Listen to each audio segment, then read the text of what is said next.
In the quiet hours of the night, when the city seems to exhale and the noise of the day finally fades, there are stories that feel almost unreal. Stories that move against the natural order of how things are supposed to end.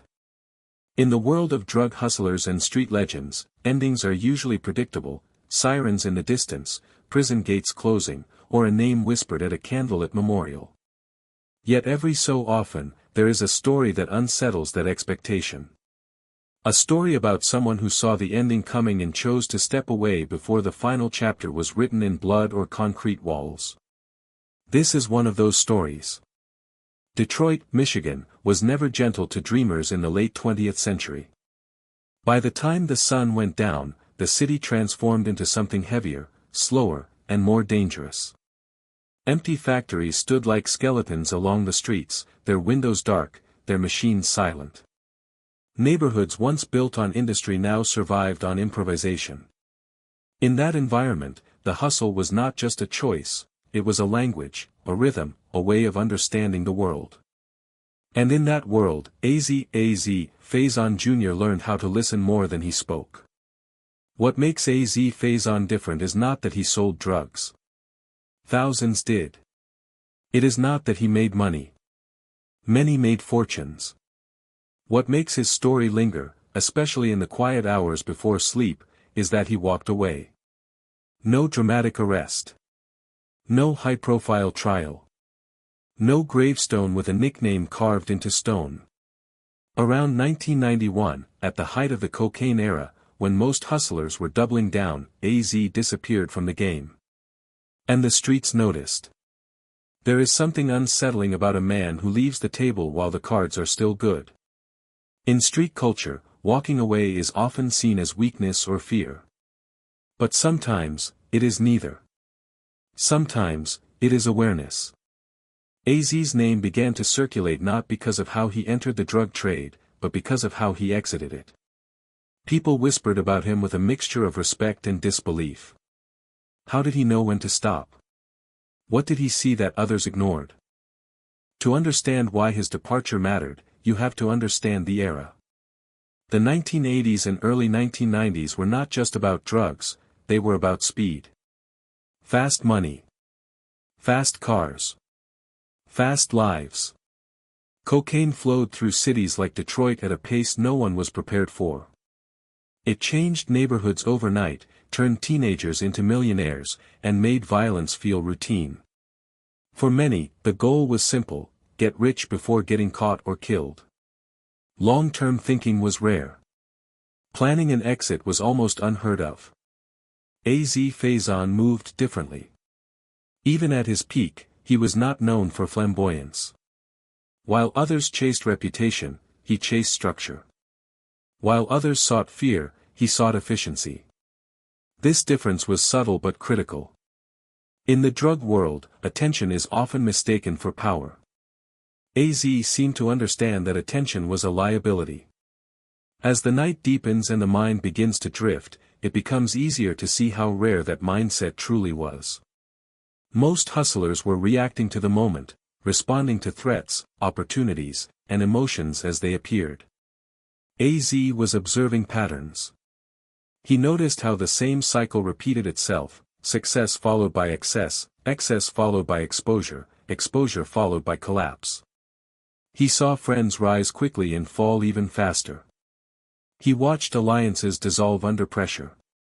He listened when the streets began to sound different. By the late 1980s, Detroit was heating up. Law enforcement tactics were evolving. Federal agencies were paying closer attention.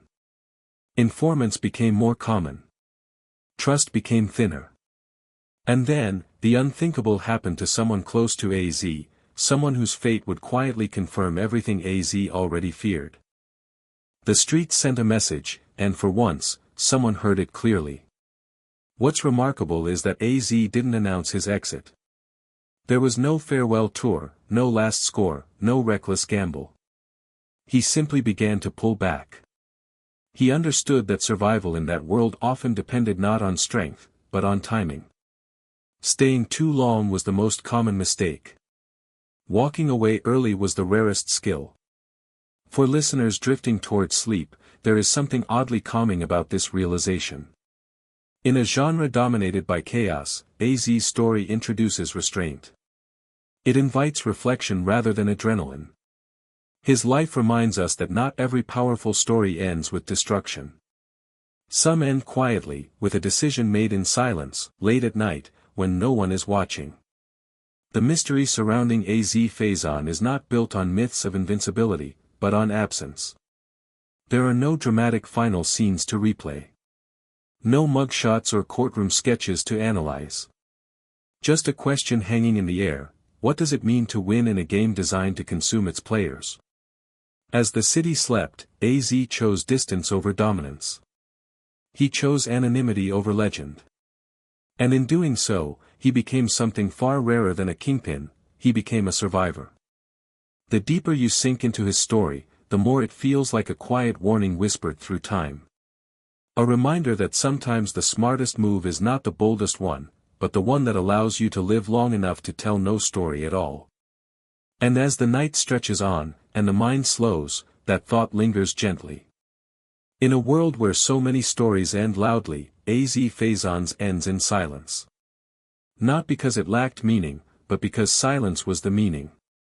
Before AZ Faison Jr. ever touched the drug game, the city itself was already teaching lessons. Detroit was not just a backdrop to crime, it was an active force shaping decisions, sharpening instincts, and narrowing choices. By the time the sun dipped behind the skyline, the city felt heavier, as if the air itself carried memory. Streetlights flickered on over-cracked pavement, illuminating blocks that once hummed with factory shifts and steady paychecks. Now, those same streets told a quieter, more uncertain story. In earlier decades, Detroit had been a promise. The automobile industry built neighborhoods, paid mortgages, and gave structure to daily life. People woke up knowing where they were going and why. But as factories closed and jobs vanished, that structure collapsed. Entire communities were left suspended between what they had been and what they might never become again. Houses emptied. Businesses shut their doors. The rhythm of honest work was replaced by improvisation. For young people growing up during this transition, the city became a classroom without teachers. Survival was the curriculum. Observation was the skill that mattered most.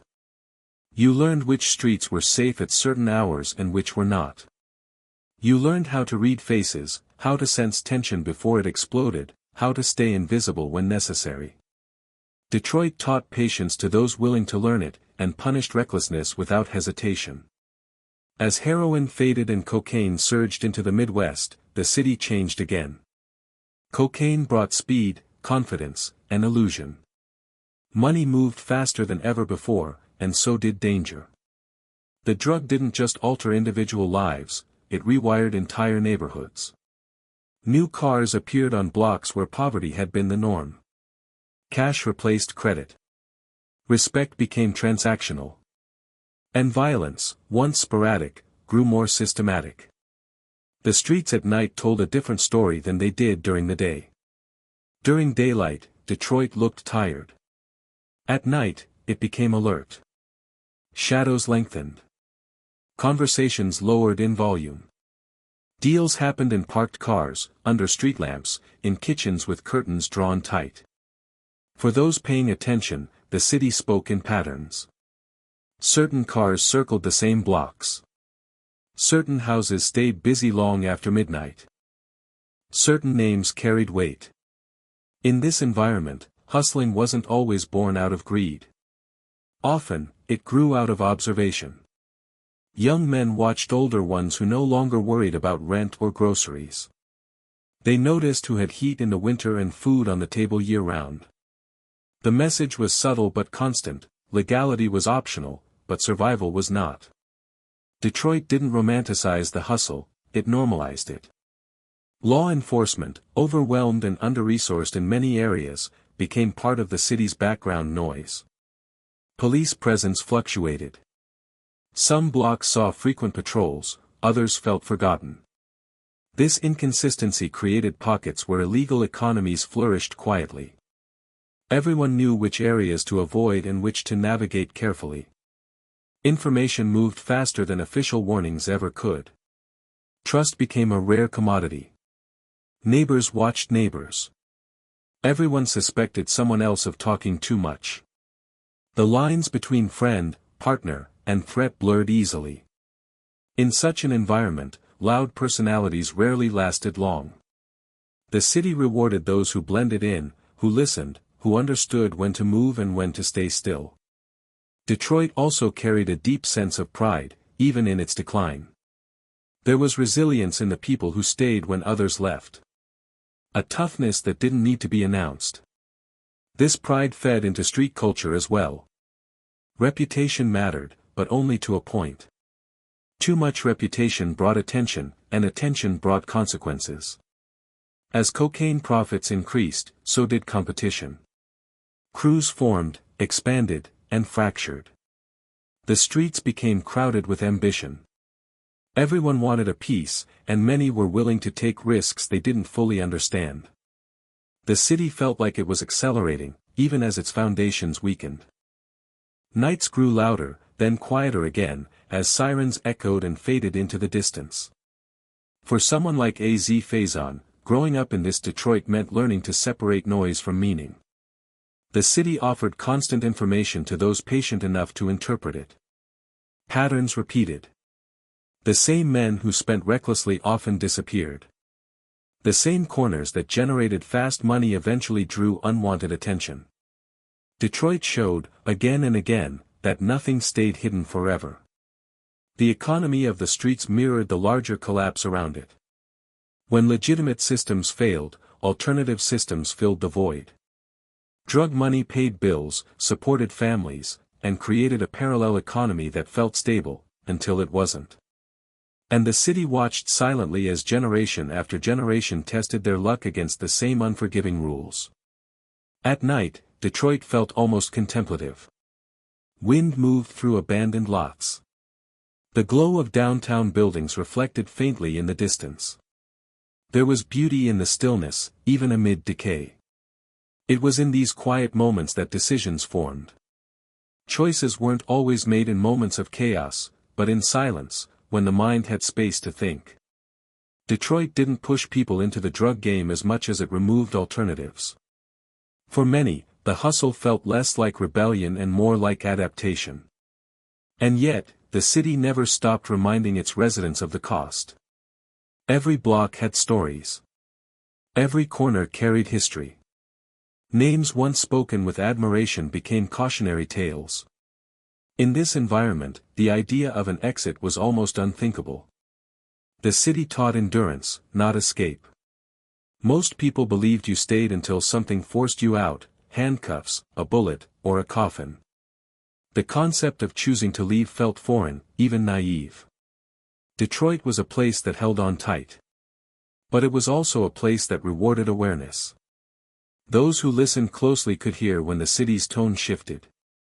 When law enforcement pressure increased. When violence became less random and more strategic. When survival required adjustment.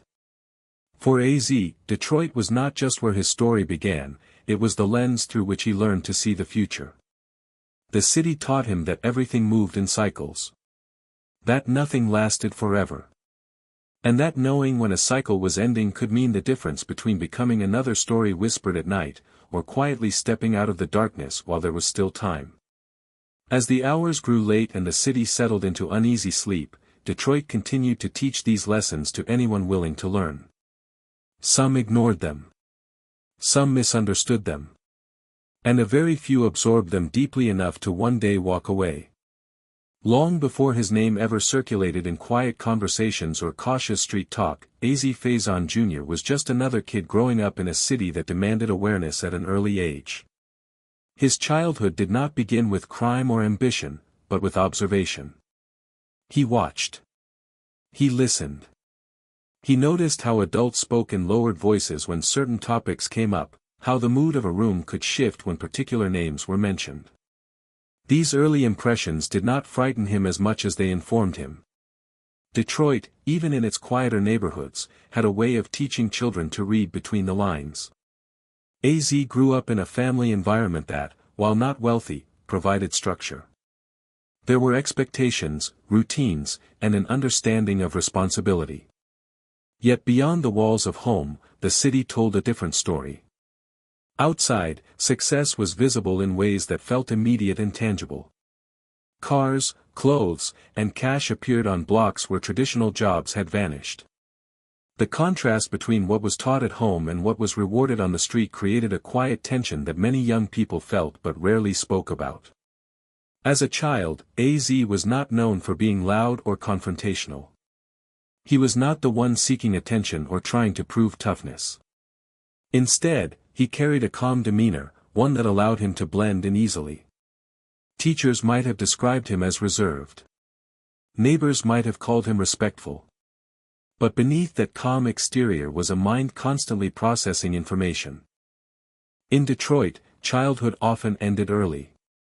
Even kids who stayed out of trouble couldn't avoid exposure to the realities of the streets. Conversations overheard on front porches. Arguments echoing down alleyways. Sirens passing by late at night. AZ absorbed all of it quietly. He noticed which adults seemed stressed and which seemed at ease. He noticed who struggled to make ends meet and who never seemed worried about money. School offered structure, but it also reflected the larger struggles of the city. Resources were limited. Classrooms were crowded. Teachers did what they could, but the future felt uncertain. For many students, education felt disconnected from survival. AZ paid attention here too. He saw how intelligence alone did not guarantee success, and how effort did not always lead to opportunity. Outside of school, the neighborhood served as another classroom. Older kids gathered on corners, talking about money in ways that sounded both exciting and dangerous.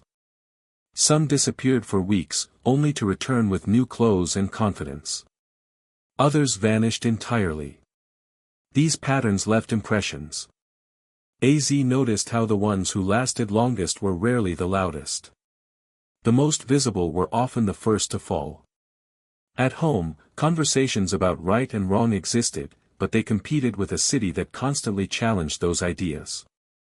The struggle was not about morality as much as it was about practicality. Watching adults work long hours for little reward made an impression. Watching others bypass that struggle made an even stronger one.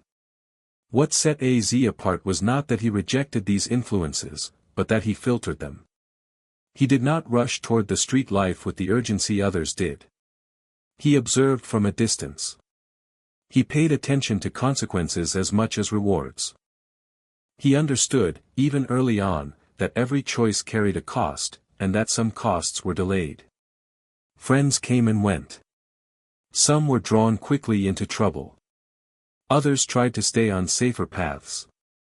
AZ remained in between, close enough to understand both worlds but committed to neither. This balance allowed him to move through his youth without drawing attention, an ability that would later become crucial. The city also taught him about silence. In Detroit, talking too much could be dangerous. Information traveled fast, and words could not be taken back.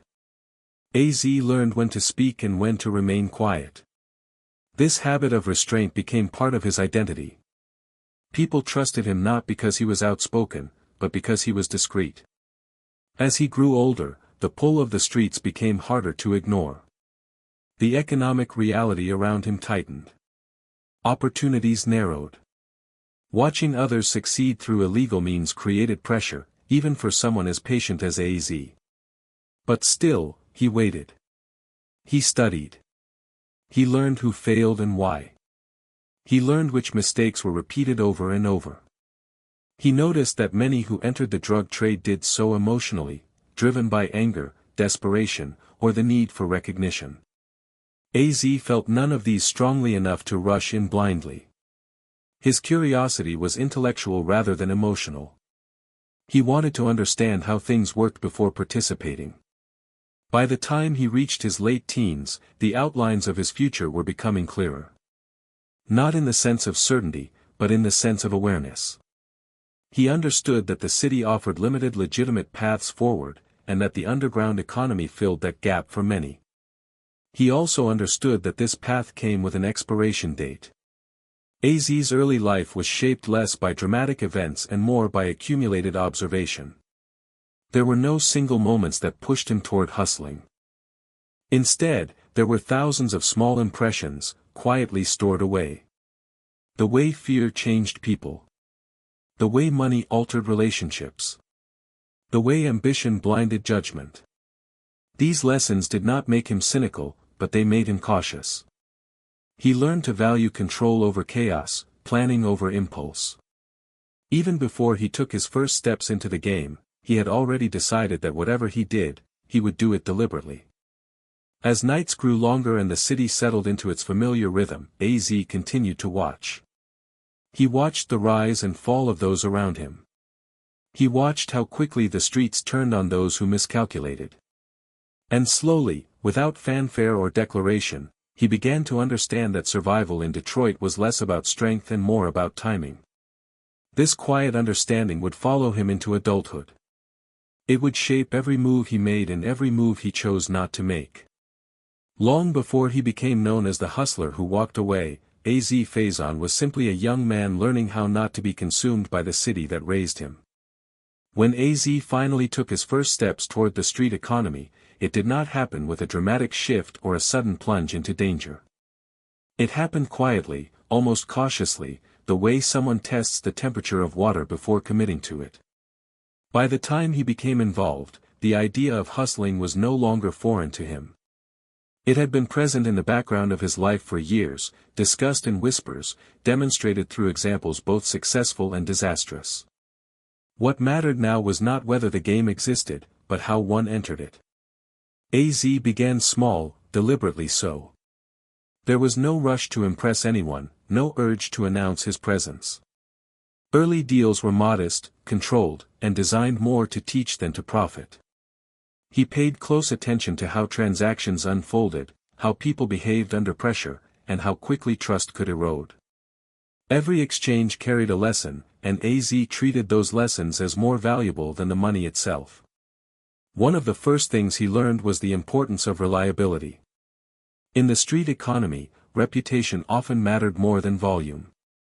A person who showed up on time, delivered exactly what was promised, and kept their mouth shut could last far longer than someone chasing fast expansion. AZ understood that inconsistency invited suspicion, and suspicion invited scrutiny. So he moved slowly, ensuring that every step was stable before taking the next. He also learned about risk management early on. Many newcomers underestimated how quickly small mistakes could spiral. AZ observed others who got greedy, expanded too fast, or trusted the wrong people. He watched deals collapse because someone talked too much or moved carelessly. These moments reinforced his instinct to stay measured. He understood that survival depended not on boldness, but on discipline. The streets taught him to separate emotion from decision-making. Fear and excitement were constant companions, but allowing either to dictate behavior often led to disaster. AZ practiced staying calm, even when situations became tense. This calmness was not natural confidence, it was learned restraint. He reminded himself that panic clouded judgment and that overconfidence attracted attention. As his involvement continued, AZ became more comfortable navigating the unspoken rules of the game. He learned where to meet, when to move, and when to wait. He learned the value of timing, how arriving too early or too late could signal desperation or carelessness. He noticed how experienced hustlers communicated indirectly, using gestures and tone rather than explicit words. Money began to accumulate, but AZ treated it cautiously. He resisted the urge to display success. No sudden upgrades, no flashy purchases. He understood that visibility was a liability. Those who drew attention to themselves often became targets, either for rivals or for law enforcement. AZ preferred to blend in, allowing his lifestyle to remain unremarkable. Trust, he learned, was conditional. Even those who seemed reliable could change under pressure. AZ avoided sharing unnecessary information. He compartmentalized his operations, keeping different parts of his life separate. This approach reduced risk and limited exposure. If one aspect failed, it would not unravel everything else. One of the most important lessons came from observing consequences. Arrests happened suddenly. Violence erupted without warning. AZ watched people he knew make a single miscalculation and pay for it dearly. These moments reinforced his belief that the street economy was unforgiving. There were no second chances for major mistakes. Despite these dangers, AZ did not view the hustle romantically. He saw it as a temporary solution, not a permanent identity. This mindset influenced his behavior. While others spoke of building empires, AZ focused on maintaining control. He understood that longevity required flexibility and the willingness to adapt. He also learned the value of patience. Opportunities came and went, and not all were worth taking. AZ resisted pressure to expand beyond his capacity. He understood that saying no was sometimes the smartest move. This ability to decline risky opportunities set him apart from many peers who equated growth with success. As his confidence grew, so did his awareness of the broader environment. He paid attention to law enforcement patterns, noting which areas were being watched more closely. He listened to rumors but verified information before acting on it. He understood that misinformation was common and often intentional. The lessons of these early days shaped AZ's approach moving forward. He learned that survival was not about dominance, but about awareness. Not about speed, but about timing. Every decision was weighed against its potential consequences. Even as his involvement deepened, AZ maintained a sense of distance. He avoided emotional entanglements within the game. Friendships remained cautious. Loyalty was measured. He understood that emotions could compromise judgment and that attachment increased vulnerability. These first steps into hustling were not glamorous, but they were formative. AZ built a foundation based on discipline and observation rather than impulse. He learned to move quietly, to listen carefully, and to act deliberately. These habits would later allow him to navigate far more dangerous territory. As the nights passed and the city continued its restless rhythm, AZ refined his approach. He was no longer just observing from the outside, he was participating, learning firsthand. Yet even then, he carried with him the awareness that this path had an endpoint. He was not yet thinking about exit strategies, but he was already laying the groundwork for survival. In a world where many rushed forward without looking back, AZ chose to move with caution. Those early lessons, learned in silence and reinforced through observation, would become the cornerstone of a career that defied the expected ending. By the time cocaine began to dominate Detroit's underground economy, the city was already accustomed to cycles of addiction and profit. But this was different. Cocaine moved faster, felt cleaner, and carried an illusion of control that heroin never had. It didn't just change how money flowed through the streets, it changed how people thought. Confidence replaced caution. Ambition replaced patience. And for those who understood timing, it opened doors that had never existed before. AZ recognized the shift almost immediately. He noticed how conversations changed, how deals grew larger, and how the energy around the streets sharpened. Cocaine was no longer just another drug, it was becoming the centerpiece of a new economy. Demand surged, and with it came opportunity. But opportunity, AZ understood, was inseparable from risk. The arrival of cocaine created a gold rush mentality. People who had never considered hustling suddenly wanted in. Others who had been content with small operations expanded rapidly, chasing profits that seemed limitless. AZ watched this unfold carefully. He saw how quickly greed clouded judgment. He noticed how speed replaced strategy. Unlike many, AZ did not jump headfirst into expansion. He approached cocaine with the same measured mindset that had guided his early steps. He studied supply chains, understanding that distribution mattered as much as volume. He learned how product moved from city to city, how connections formed, and how easily those connections could unravel. The nights grew busier. Stash houses operated around the clock. Phone lines buzzed with coded language. Cars moved through familiar routes, repeating patterns that felt almost ritualistic. AZ paid attention to these rhythms. He learned which routes were safer, which times were quieter, and which behaviors attracted unwanted attention. Money began to move in quantities he had not seen before. Cash stacks replaced small transactions. But with increased profit came increased pressure. Law enforcement became more aggressive. Surveillance improved. Mistakes carried heavier consequences. AZ remained disciplined, resisting the urge to scale beyond his control. One of the key lessons during this period was the importance of discretion. Cocaine attracted a different type of attention than other drugs. Buyers were more diverse. Social circles overlapped in unexpected ways. AZ understood that visibility increased vulnerability. He kept his operations low profile, avoiding the flashy lifestyle that drew eyes and questions. He also learned that cocaine amplified existing traits. Those prone to recklessness became more reckless. Those driven by ego became more visible. AZ observed how cocaine changed people, including partners and competitors. It fueled confidence but also paranoia. Trust eroded quickly under pressure. The city itself seemed to accelerate. Nights blurred together. The pace of life quickened. Detroit felt alive in a restless, uneasy way. AZ navigated this environment with caution, maintaining routines that provided stability. He avoided unnecessary risks, focusing on consistency rather than dominance. Relationships became more complex. New players entered the scene, bringing unfamiliar dynamics. AZ evaluated potential partnerships carefully, aware that alliances could be both beneficial and dangerous. He learned to assess not just ambition, but temperament. How someone handled stress mattered more than how much money they could make. As the cocaine era intensified, AZ refined his approach to risk.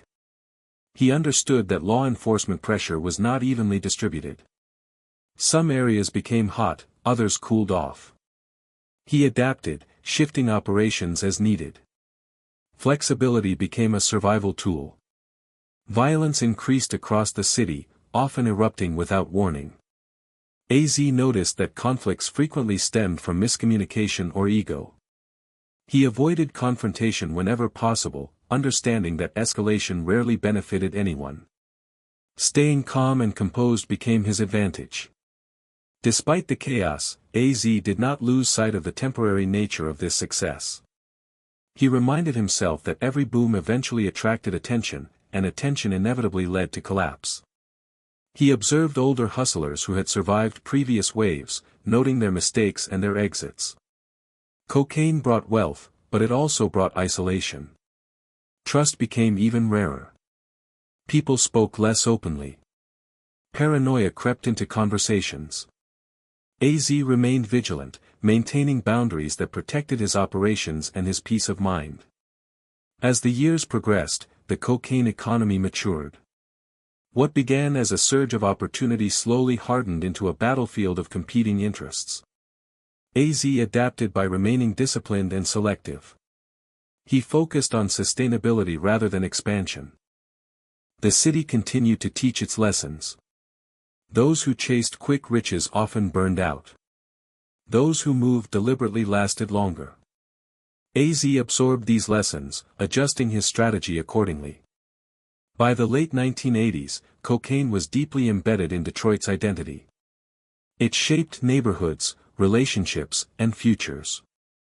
For AZ, it represented both success and a warning.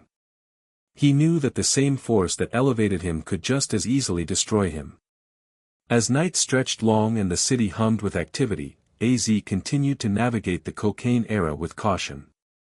He remained aware that this chapter, like all others, would eventually end. And when it did, those who survived would be the ones who recognized the signs early. In the quiet moments between deals, AZ reflected on the patterns he observed. He understood that the cocaine era was not just about profit, it was about timing. And timing, he believed, would one day determine whether he walked away or became another story whispered through the streets. As AZ's operation grew more stable within the cocaine economy, one truth became increasingly clear: success was never achieved alone. Every movement of product, every exchange of money, and every safe return home depended on other people.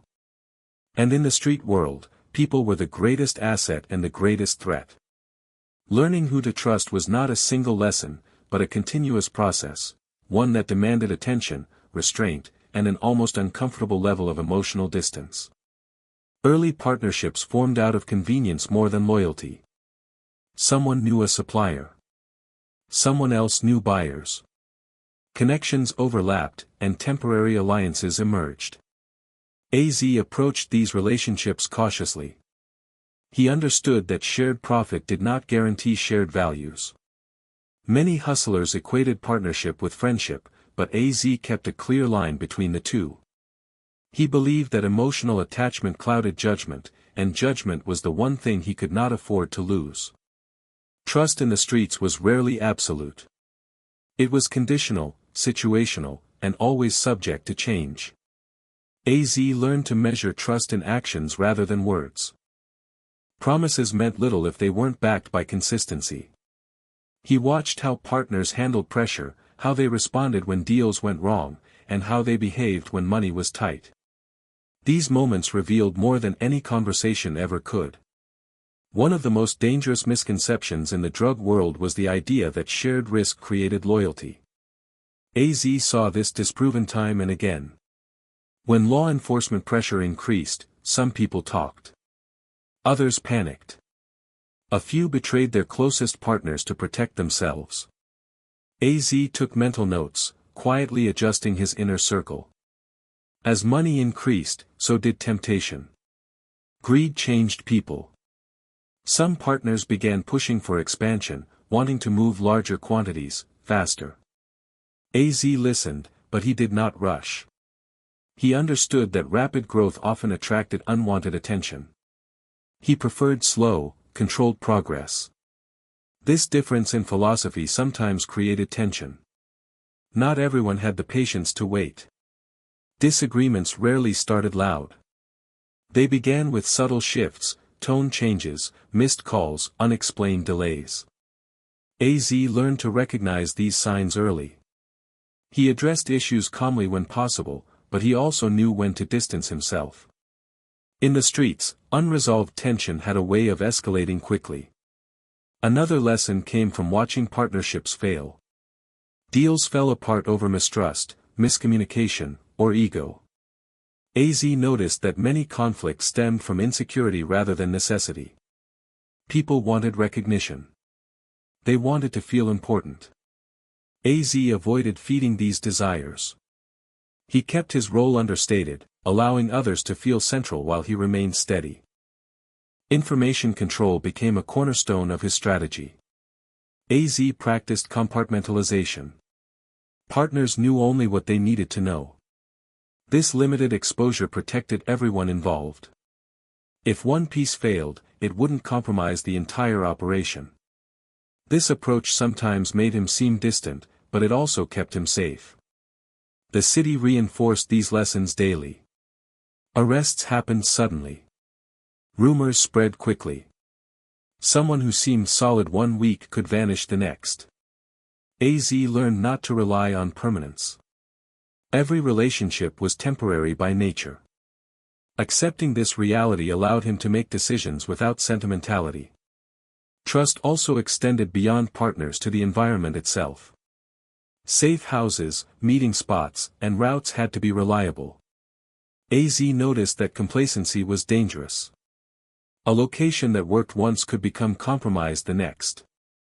He rotated spots, adjusted routines, and avoided patterns whenever possible. As his reputation grew quietly, new people approached him. Some sought partnership. Others sought opportunity. AZ evaluated each interaction carefully.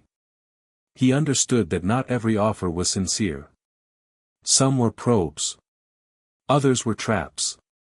Patience remained his defense. He also learned the importance of exit strategies within partnerships. Every collaboration needed a clear understanding of boundaries and contingencies. AZ avoided entanglements that would be difficult to unwind. He preferred clean arrangements with defined roles. This made separation easier if circumstances changed. The emotional toll of constant evaluation was significant. Always watching, always assessing, never fully relaxing. But AZ accepted this as part of the cost. He believed that vigilance was the price of longevity. Relaxation came later, after the game was over. As time passed, AZ's circle narrowed. He preferred fewer, more predictable connections. This reduced chaos and simplified decision-making. It also minimized the risk of betrayal. While this approach limited rapid expansion, it increased stability. The streets tested trust relentlessly. Law enforcement pressure intensified. Informants became more common. AZ noticed how quickly fear altered behavior. Some partners grew paranoid, others reckless. AZ remained composed, adjusting his approach as needed. He understood that trust was not about finding perfect people, but about managing imperfect ones. Expecting loyalty without preparation was naive. Instead, AZ built systems that reduced reliance on trust altogether. These lessons shaped his operation profoundly. They taught him that success was not about control over others, but control over exposure. That partnerships were tools, not guarantees. And that survival required constant awareness. As the city pulsed through another restless night, AZ moved quietly within it, guided by experience rather than impulse. He knew that every relationship carried risk, and that understanding those risks was the difference between longevity and collapse. In a world where many relied on loyalty as protection, AZ relied on structure. And that choice would one day allow him to do what very few ever managed, to step away without chaos, without betrayal, and without looking back. When Al Prophet entered AZ's world, it was not with fanfare or dramatic introductions. Their paths crossed the way most significant street relationships did, through mutual connections, overlapping territory, and shared opportunity. Al carried himself differently. Where AZ was measured and quiet, Al was expressive, confident, and visibly ambitious. He spoke with ease, laughed loudly, and seemed unbothered by attention. To many, that confidence was magnetic. To AZ, it was something to be evaluated carefully. Al Prophet had a presence that filled rooms. People noticed him when he arrived. He enjoyed being seen, enjoyed the recognition that came with success. He moved fast, thought big, and believed deeply in momentum. In contrast, AZ believed in restraint. Yet despite these differences, their skills complemented each other. Al had connections and charisma. AZ had structure and discipline. Together, they created an operation that expanded rapidly. At first, the partnership felt efficient. Product moved smoothly. Money came in consistently. Each played to their strengths. AZ handled logistics, timing, and risk management. Al managed relationships, negotiations, and expansion. For a time, it worked. The city rewarded their combined approach, and profits grew. But beneath the surface, differences in philosophy began to emerge. Al thrived on growth. He believed that success demanded visibility, that expanding territory and influence was the path forward. AZ, on the other hand, grew increasingly cautious. He noticed how expansion attracted attention. He saw how fast growth often preceded collapse. AL's confidence sometimes crossed into risk-taking. He trusted people quickly, assumed loyalty where none had been proven. AZ observed these tendencies quietly. He raised concerns subtly, preferring suggestion over confrontation. He understood that pushing too hard could strain the partnership. The cocaine era amplified these differences. As money increased, so did pressure. AL's lifestyle became more visible. Cars, clothes, and social circles expanded. AZ worried that this visibility invited scrutiny. He remained disciplined, keeping his own presence understated. Despite these concerns, AZ valued the partnership. AL's ambition opened doors that AZ alone might not have accessed. Together, they navigated Detroit's competitive landscape with relative success. Yet AZ never fully relaxed. He understood that partnerships built on differing philosophies often carried hidden fractures. Trust between them was real, but it was not blind. AZ compartmentalized information, sharing only what was necessary. This was not a lack of faith, but a habit formed through experience. Al, more open by nature, sometimes viewed this caution as unnecessary. He believed that trust strengthened bonds. AZ believed that discretion preserved them. As their operation grew, so did external pressure. Law enforcement presence increased.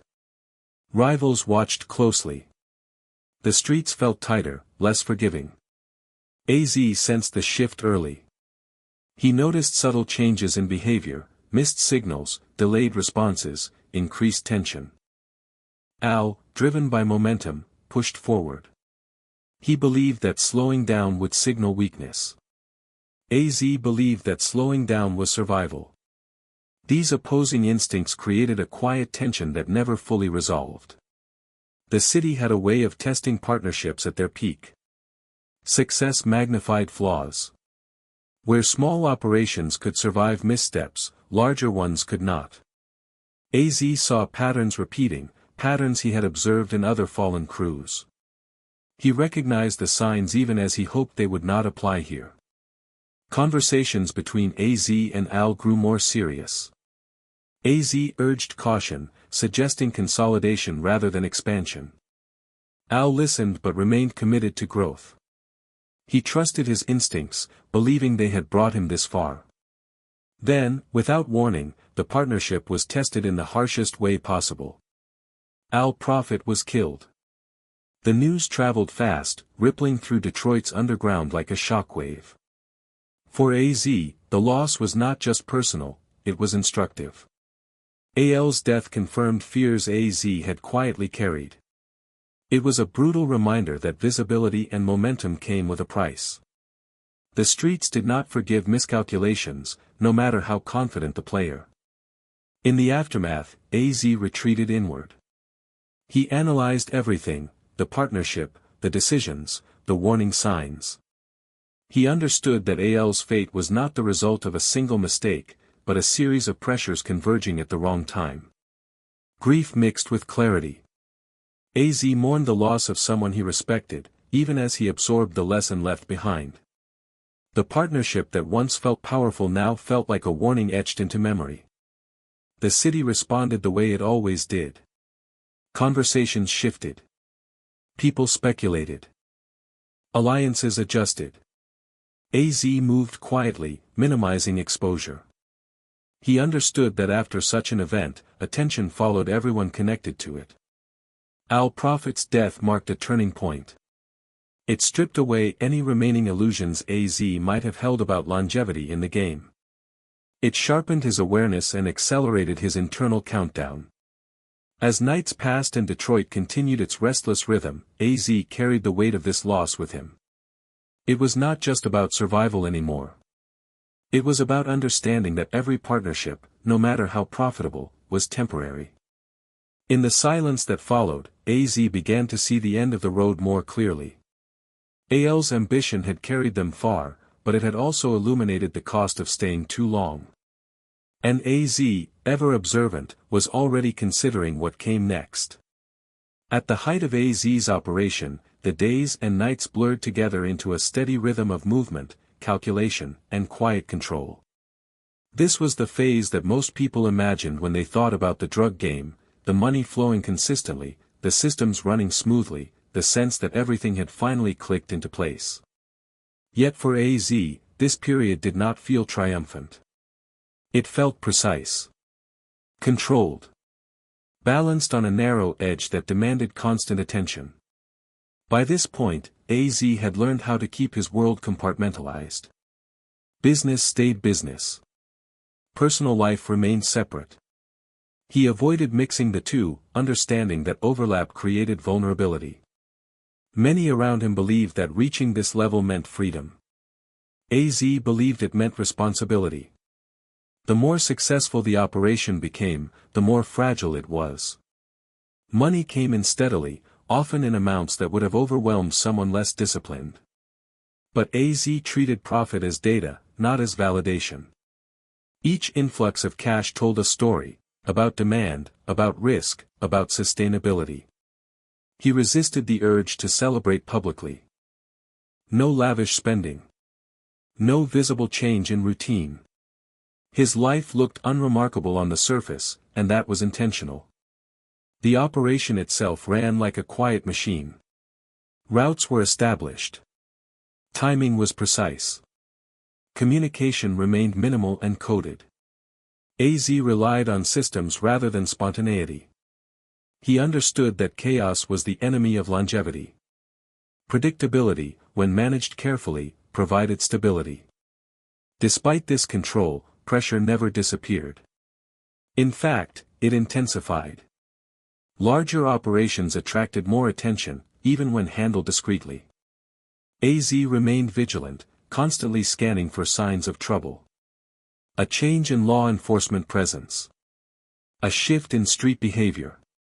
An unfamiliar car parked too long. Paranoia was a constant companion, but AZ worked to keep it in check. He differentiated between healthy caution and destructive fear. He trusted his instincts but verified information whenever possible. Rumors were common, facts were rare. He learned to pause before reacting. Violence was present in the environment, but AZ avoided it whenever possible. He understood that violence created noise, and noise drew consequences. Conflicts were handled quietly, through distance or negotiation rather than confrontation. This approach sometimes made others underestimate him, but AZ saw that as an advantage. The cocaine era had matured by this point. What began as opportunity had hardened into competition. Rivals watched one another closely. Mistakes were punished quickly.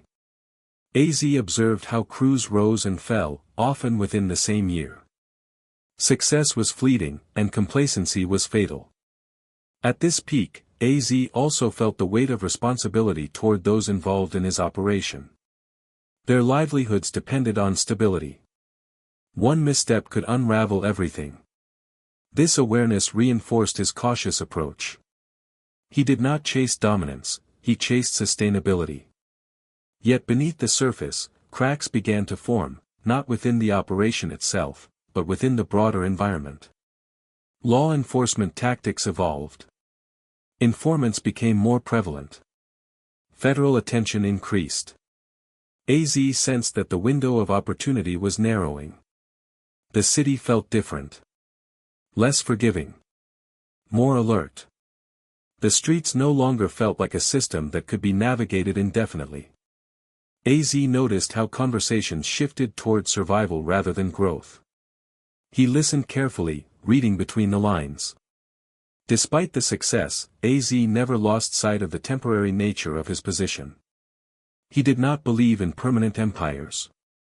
History had taught him otherwise.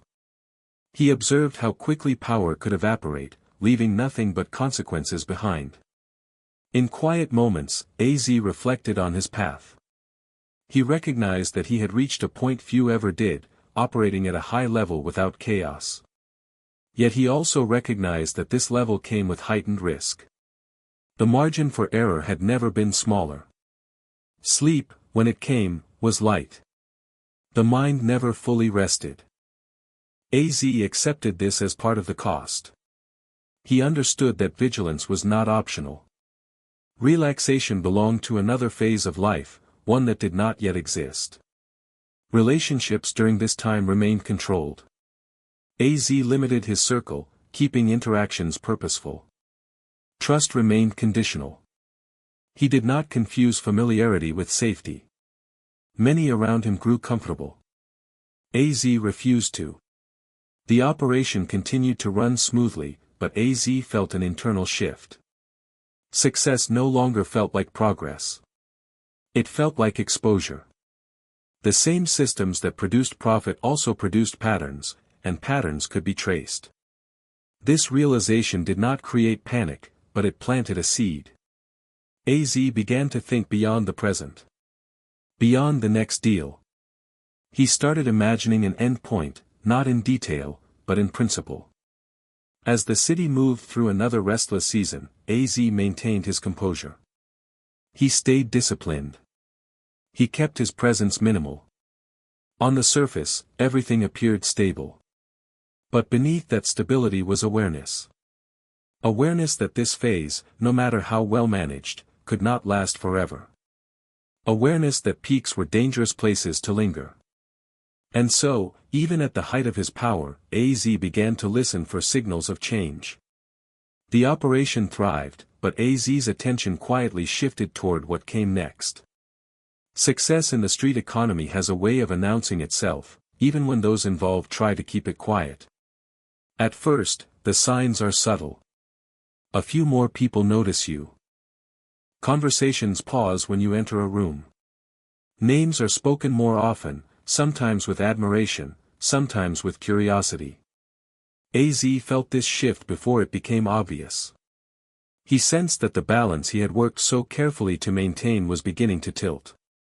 Attention is a currency in the streets, but it is also a liability. As AZ's operation continued to run smoothly, it became harder to remain invisible. Money changes behavior, not just in the person earning it, but in everyone around them. People start to ask questions. They start to connect dots. AZ noticed how casual conversations became more probing, how acquaintances lingered longer than necessary. Law enforcement attention rarely arrived all at once. It crept in slowly, almost politely. An increase in patrols in familiar areas. Unmarked cars parked a little too long. Familiar faces suddenly acting distant. AZ paid close attention to these changes. He understood that investigations often began long before arrests were made. Paranoia, once a background noise, grew louder. AZ worked to manage it carefully. He knew that unchecked fear led to mistakes. But ignoring warning signs was even more dangerous. The challenge was balance, staying alert without becoming reactive. The streets themselves grew more tense. Competition intensified. As opportunities narrowed, desperation increased. Rivals became bolder. Minor disputes escalated faster than before. AZ avoided conflict whenever possible, but he understood that avoidance had limits. He tightened his circle further, reducing exposure. Trust became even more fragile. People under pressure behaved unpredictably. Some talked too much. Others withdrew. AZ observed these shifts closely, noting who handled stress with composure and who didn't. He adjusted roles accordingly, minimizing reliance on anyone showing signs of instability. Money, once a motivator, became a source of anxiety. The more there was to lose. AZ resisted the temptation to expand further. He believed that growth at this stage would only amplify risk. Instead, he focused on maintenance and control. The city reflected this growing unease. Stories circulated about raids, arrests, and betrayals. Names disappeared from conversations. Blocks went quiet after incidents that everyone understood but rarely discussed openly. AZ listened carefully, filtering rumors from reality. Sleep became fragmented. The mind replayed scenarios, testing responses. AZ accepted this as part of the cost of staying ahead. He used these quiet hours to think, to plan, to imagine contingencies. Preparation provided a sense of control. Relationships outside the game also felt strained. AZ maintained distance, understanding that emotional entanglements could compromise judgment. He kept conversations surface level, avoiding details that could be used against him. Law enforcement strategies evolved. Informants became more prevalent. Pressure was applied indirectly. AZ noticed how people were approached quietly, how cooperation was encouraged rather than forced. This subtlety made the environment more dangerous.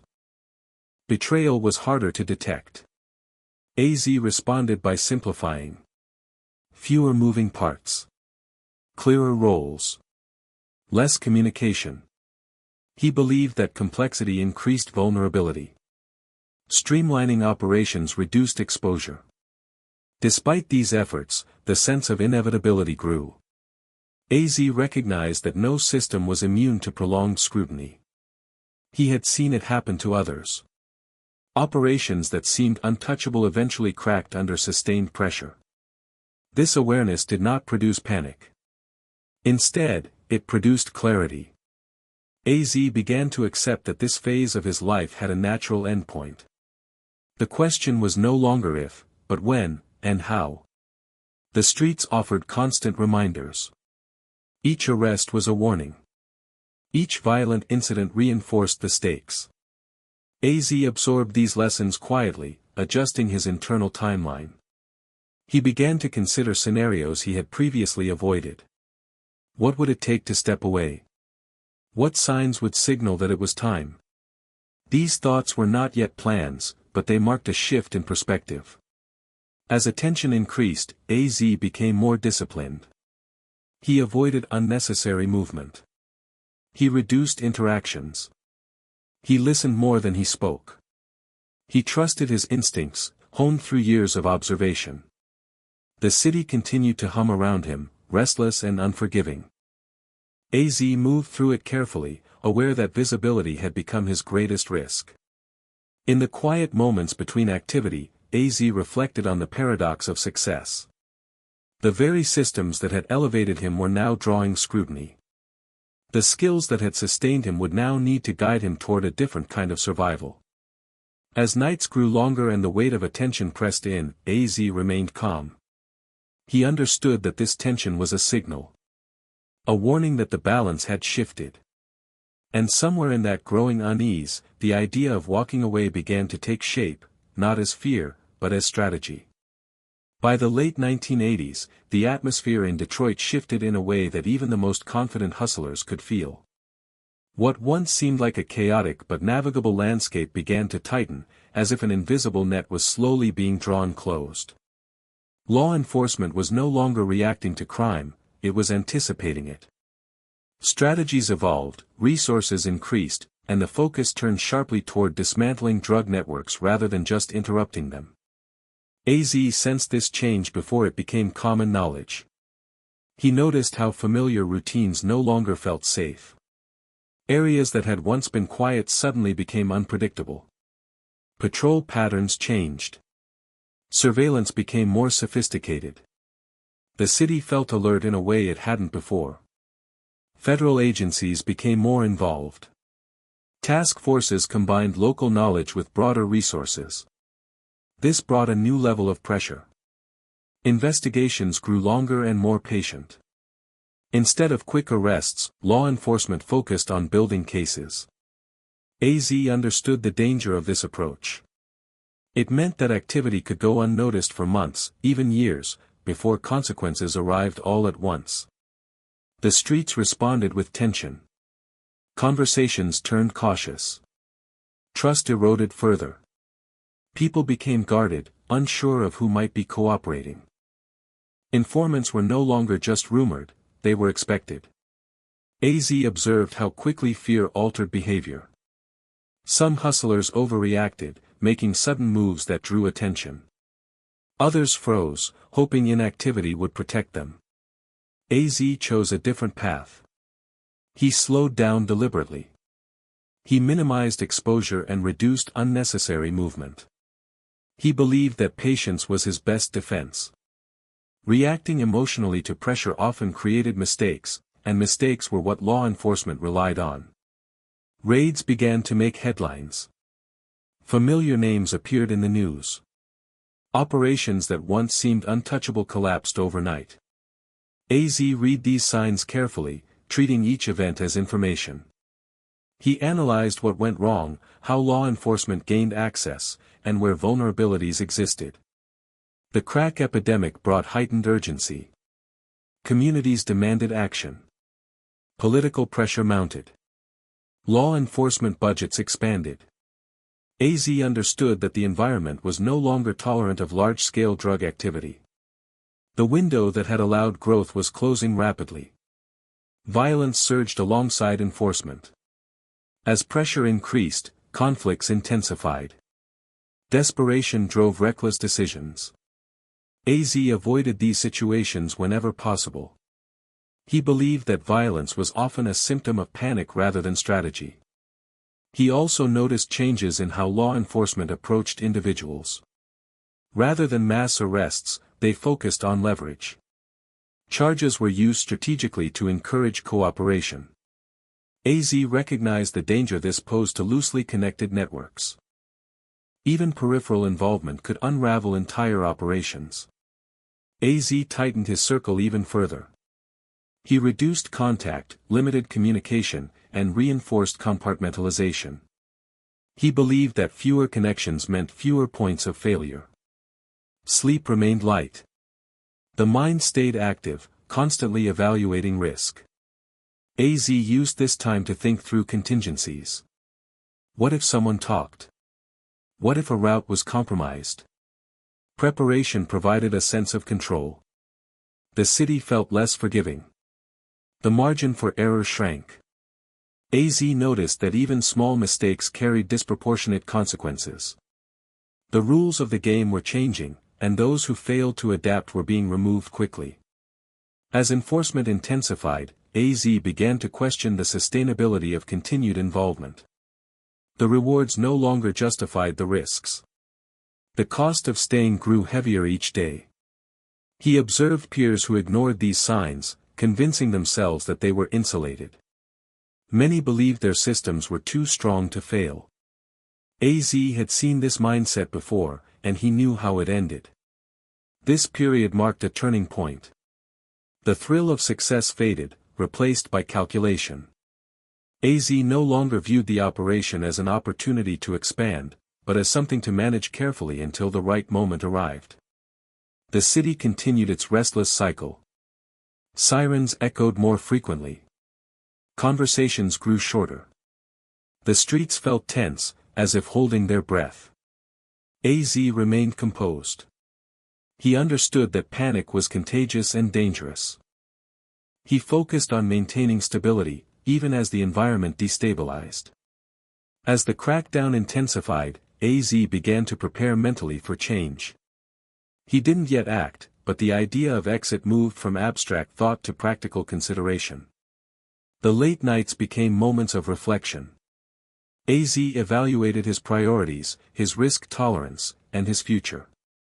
He recognized that survival required adaptation, and adaptation sometimes meant leaving. The city had taught him many lessons. One of the most important was that nothing stayed the same forever. When the environment shifted, survival depended on recognizing it early. As Detroit tightened its grip on the drug trade, AZ listened closely. He understood that the time to make a move was approaching. The news arrived without ceremony, carried through whispers and tense phone calls rather than headlines. Al Prophet was dead. In a city accustomed to loss, the impact still landed hard. For AZ, the weight of it settled slowly, like a heavy fog that refused to lift. This was not just another casualty of the streets. This was someone he had worked alongside, planned with, trusted in measured ways. The reality of it forced everything into sharper focus. Detroit had seen countless deaths tied to the drug trade, but each one carried its own message. Al's death was not random. It was not the result of reckless chance. It was the culmination of pressure, exposure, and the unforgiving nature of the game. AZ understood this immediately. There was no denial, no search for comforting explanations. Only analysis. In the hours after the news spread, the streets shifted. Conversations hushed. People reassessed their positions. Those connected to Al became cautious overnight. AZ felt the ripple effect instantly. When someone at Al's level was taken out, it sent a signal to everyone watching. Grief mixed with urgency. AZ allowed himself a brief moment to feel the loss, but emotion never lingered long in his world. The streets did not allow for prolonged mourning. Survival demanded clarity. He replayed recent events, conversations, decisions. He searched for warning signs he might have overlooked. What stood out most was how predictable the outcome felt in hindsight. AL's visibility, his momentum, the speed at which things had been moving, it all added up. AZ had sensed the danger, even voiced concerns, but the machine had already been in motion. Once momentum took over, it was difficult to slow. The city reacted the way it always did. Speculation filled the air. Stories circulated, some accurate, many exaggerated. Everyone had a theory. AZ ignored the noise. He focused on what mattered, the consequences. Law enforcement attention intensified immediately. Any major incident drew scrutiny. AZ knew that everyone connected to Al would be examined, directly or indirectly. This was not the time for emotional decisions. It was the time for restraint. He reduced movement to the bare minimum. He limited communication. He stayed quiet. The days following Al's death felt suspended, as if the city itself was holding its breath. The loss forced AZ to confront a truth he had been avoiding. Partnerships, no matter how productive, were fragile. Trust did not shield anyone from consequences. Al's death was a reminder that success provided no immunity. AZ also recognized the personal warning embedded in the event. This could have been him. The realization was unsettling, not because it inspired fear, but because it confirmed everything he had been observing for years. The game had an expiration date, and it did not announce it in advance. As the initial shock faded, a deeper clarity emerged. AZ began to view his own position differently. The margins that once felt manageable now felt razor-thin. The room for error had vanished. He thought about the people who had stayed too long. Those who ignored the signs, convinced that they were different. AZ had always believed he was different, but not immune. The difference, he now understood, would be in how he responded. The city continued its routines. Life moved on quickly, as it always did. New names replaced old ones. Attention shifted. But for AZ, something had changed permanently. He adjusted his operations immediately, scaling back further. He reinforced boundaries. He avoided any action that could draw attention. Every move was weighed carefully. Sleep became a series of short intervals, interrupted by thought rather than fear. AZ replayed conversations with Al, moments where caution had clashed with ambition. He did not assign blame. The streets did that on their own. Al's death became a reference point. A line drawn in memory. Before, and after. Before, the idea of leaving felt distant. After, it felt necessary. AZ understood that staying the course would eventually lead to the same ending. Not because he lacked skill, but because the environment had become hostile to longevity. The odds were no longer acceptable. In the days that followed, AZ listened more than ever. He watched how others reacted. Some panicked. Some doubled down. AZ remained still, conserving energy. The loss also reinforced his belief in timing. Walking away too early meant regret. Walking away too late meant destruction. Al's fate clarified where that line was. As the city settled back into its restless rhythm, AZ carried the weight of this lesson with him. It was heavy, but it was also instructive. Al Prophet's death was not just an ending. It was a message, delivered in the only language the streets respected. AZ heard it clearly. And in that clarity, the idea of survival began to outweigh the pursuit of success. After Al Prophet's death, the world did not explode into chaos the way movies often suggest. Instead, it grew quieter. More careful. The streets did not erupt, they recalibrated.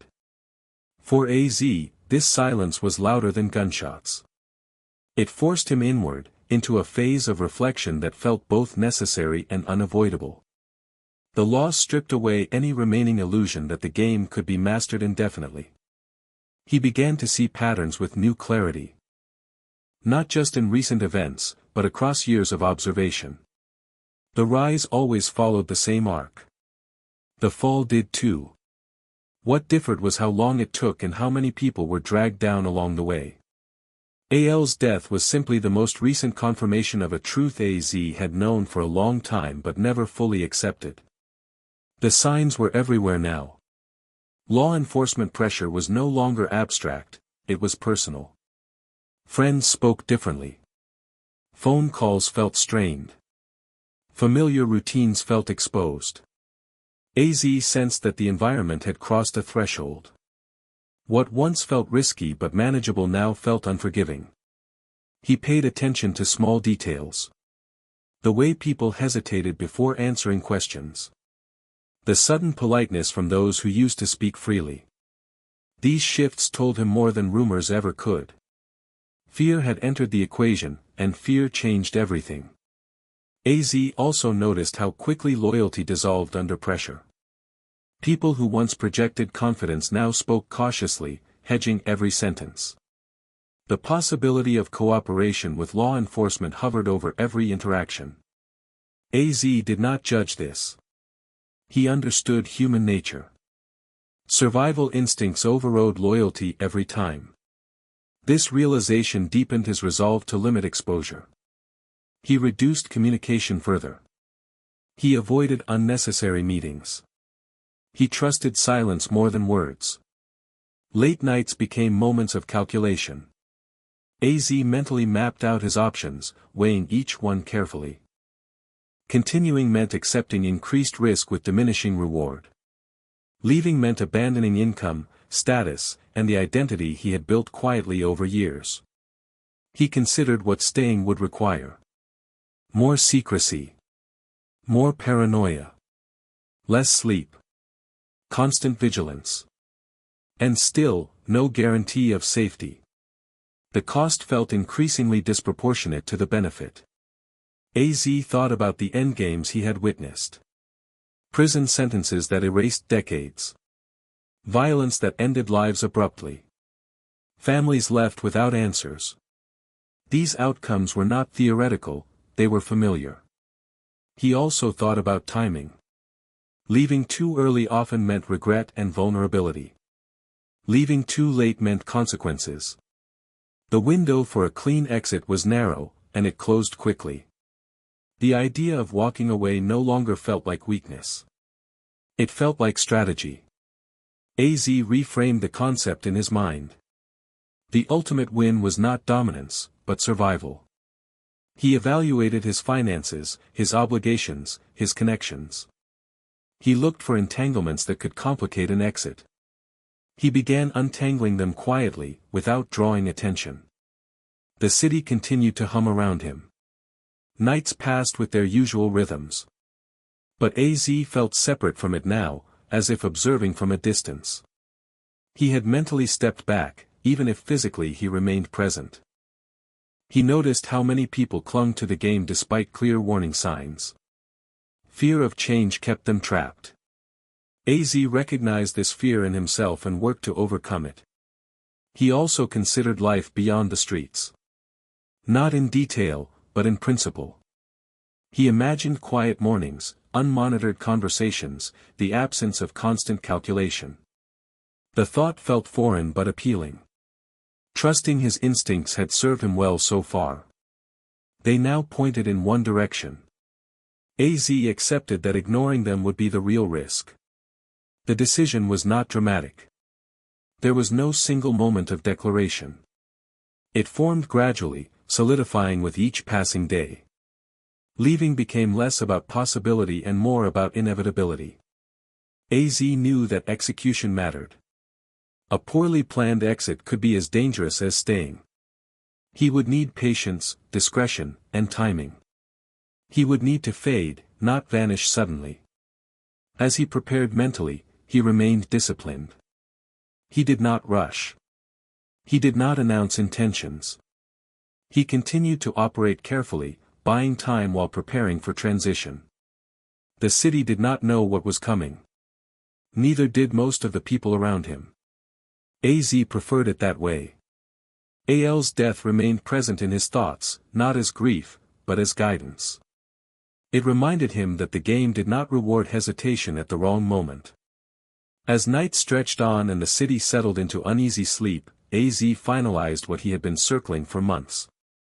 He was done chasing the next move within the game. His next move would be away from it. And once that realization took hold, everything else became preparation. The decision to leave did not arrive with certainty or relief. It arrived quietly, like a thought that refused to leave no matter how often it was pushed aside. Az had already accepted that staying carried risks he could no longer justify. What remained was the most difficult part of all, figuring out how to step away without drawing attention, without creating gaps that others might rush to fill, and without triggering suspicion that could undo everything. Walking away from the street economy was not like quitting a job. There was no notice to give, no formal exit.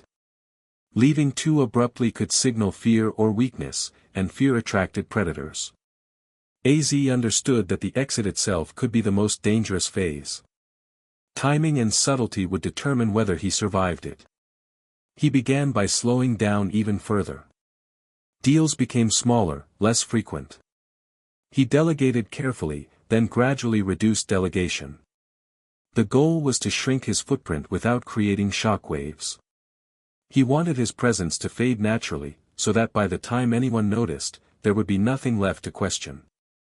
Money, once central to every calculation, became secondary. Az focused on preserving what he had rather than generating more. He resisted the urge to chase one last score. He knew that greed at this stage could erase years of discipline. He also evaluated relationships with a new lens. Some connections would not survive his exit. Others would need distance rather than explanation. Az avoided emotional conversations. He believed that explaining intentions only created risk. Silence was safer. The hardest part was resisting routine. Habits were dangerous. Familiar routes, familiar faces, familiar times, these were patterns that could be noticed. Az disrupted his own routines deliberately, creating unpredictability that protected him. He also considered the psychological challenge of leaving. The hustle had provided structure, purpose, and identity. Without it, there would be a void. Az prepared for this mentally, reminding himself that discomfort was temporary, but consequences were permanent. The city did not pause to accommodate his transition. Law enforcement pressure continued. Violence flared in other circles. Az stayed focused, refusing to be pulled back in by external chaos. He avoided being seen in moments of conflict or opportunity. He passed on deals that once would have been tempting. Each refusal reinforced his resolve. Az also thought carefully about the narrative others might construct. In the streets, absence often sparked rumors. He wanted his withdrawal to appear gradual, unremarkable. If people assumed he was simply laying low, they would stop paying attention. This required patience. Weeks turned into months. Az moved carefully, always aware that impatience could betray him. The temptation to accelerate the process surfaced often. Each close call reinforced the desire to be done. But Az resisted. He trusted the process he was building. He reduced communication to the bare minimum. Phones rang less often. Messages went unanswered. People adjusted. The world shifted without drama. Internally, Az felt a strange mixture of anxiety and calm. Anxiety from the uncertainty of change. Calm from knowing he was finally acting on the instincts that had guided him all along. He also considered what he owed to himself. Years of vigilance had taken a toll. Sleep had been shallow. Thoughts constantly raced. Leaving offered the possibility of rest, real rest. AZ did not romanticize life after the game. He understood that leaving would not erase the past. But it would stop adding to it. As his footprint shrank, he watched carefully for reactions. None came. The absence of response confirmed that his strategy was working. The city continued its rhythms. New players emerged. Old ones disappeared. AZ blended into the background, becoming just another face moving through Detroit. At times, doubt crept in. Was it too early? Was he overreacting? Each time, he returned to the same conclusion. Waiting longer only increased risk. The final stages of withdrawal were the quietest. There were no goodbyes. No announcements. Just distance. When AZ finally reached the point where his involvement had effectively ended, there was no moment of celebration. Only a sense of completion. He had walked away from millions, from status, from a life that defined him for years. And he had done it without noise. In a world that rewarded excess and punished restraint, AZ chose restraint. That choice would define everything that followed. As the city settled into another night, AZ moved through it differently now, not as a participant, but as someone passing through. And for the first time in years, the future felt open. AZ Faison's story stands apart because it defies the patterns that defined so many lives in Detroit's cocaine era. When most people imagine the rise and fall of hustlers, the narrative is predictable: ambition accelerates, visibility increases, law enforcement pressure mounts, and eventually, violence or incarceration closes the story. AZ's journey challenges this sequence. He reached a peak, navigated it successfully, and then chose a path that almost no one else considered: a deliberate exit. Comparing his trajectory to those who stayed too long illuminates the rarity and significance of his choices. Those who remained often ignored the warning signs, convinced of their invincibility. They believed that momentum and scale could protect them from the natural consequences of the game. Some were blinded by wealth, others by ego, and many by a mixture of both. As operations expanded, mistakes were magnified. Small errors, once manageable, became catastrophic under increased scrutiny. AZ observed this cycle repeatedly and recognized the pattern early. He noticed how ambition, when untempered by restraint, attracted attention like a magnet. Many hustlers who stayed became targets either for law enforcement, rival crews, or internal betrayal. The higher the visibility, the more likely they were to be exposed. Arrests often followed carefully orchestrated investigations, sometimes years in the making. Violence erupted when competition became desperate or when control slipped from those who had previously commanded it. AZ understood that these outcomes were rarely a matter of skill or courage; they were often the result of timing, exposure, and luck, or the lack thereof. While others doubled down, AZ made the conscious choice to step away. His decision was informed by observation, reflection, and a deep understanding of the environment. He recognized that the skills required to rise in the street economy were not the same as those required to exit safely. Many never learned this distinction, assuming that survival at the top was guaranteed by their prowess or reputation. AZ's awareness of this nuance set him apart. Comparing him to his contemporaries, the contrast becomes stark. Those who stayed too long often clung to power or visibility, believing they had mastered the game. Their operations, once lucrative and well-managed, began to unravel as attention from law enforcement increased and relationships became strained. The margin for error narrowed daily, yet they persisted. Some were killed, some imprisoned, and others disappeared into obscurity with records of conviction that haunted them for decades. Each outcome served as a cautionary tale, illustrating the dangers of overconfidence and delayed exit. AZ, on the other hand, approached success as a temporary state rather than a permanent achievement. He maintained vigilance, continuously evaluating risk, and measuring exposure. He understood that growth, while beneficial in the short term, inevitably carried consequences in the long term. By choosing restraint over expansion, discretion over display, and timing over impulse, he managed to preserve both his life and his freedom. This approach was nearly antithetical to the behavior of his peers, who equated risk with reward and visibility with power. The streets themselves seemed to acknowledge the difference. While the names of those who stayed too long became headlines, whispered warnings, or lessons passed down to younger generations, AZ's story existed in silence. He became a quiet anomaly, someone who achieved everything the system offered but walked away before it could take everything from him. His absence itself became a statement, a subtle challenge to the assumptions that govern the behavior of others. AZ's exit highlights a critical concept that few in the drug trade ever grasped: survival is not about accumulation, status, or dominance. It is about timing, perception, and restraint. Most who stayed believed that wealth and power could shield them. AZ understood that those things were temporary at best and dangerous at worst. By prioritizing longevity and safety over recognition, he ensured that his story would be told differently, not through tragedy, but through reflection.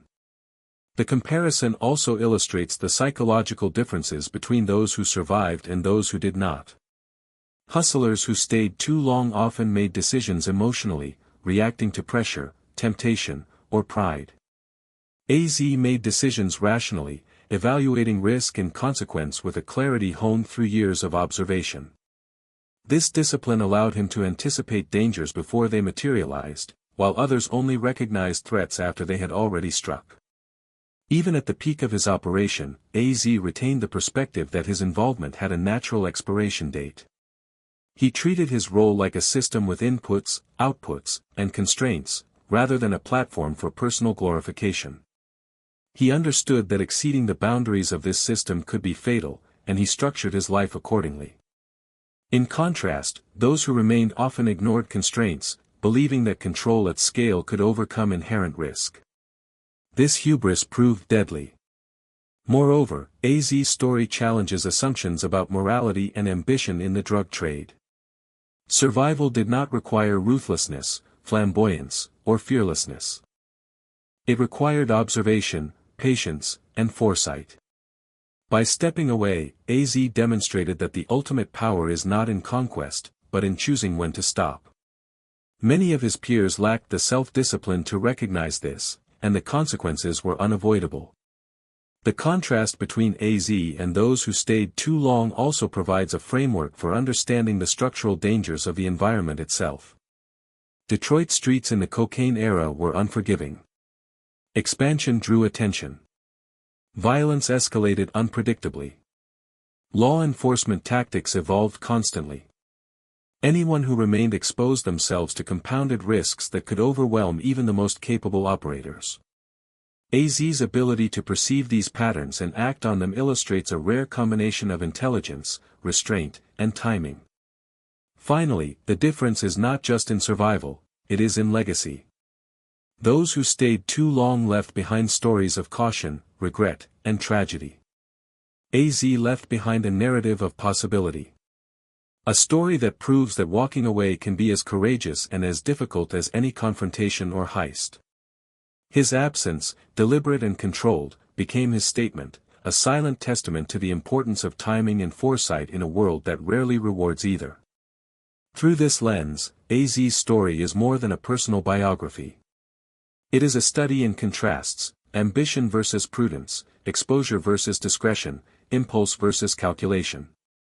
Comparing him to those who stayed too long underscores how extraordinary his choices were, and how rare it is for anyone to recognize the moment when survival becomes the ultimate priority. AZ did not just succeed financially, he succeeded existentially, outliving the very system that had ensnared so many others, and in doing so, redefined what it meant to win.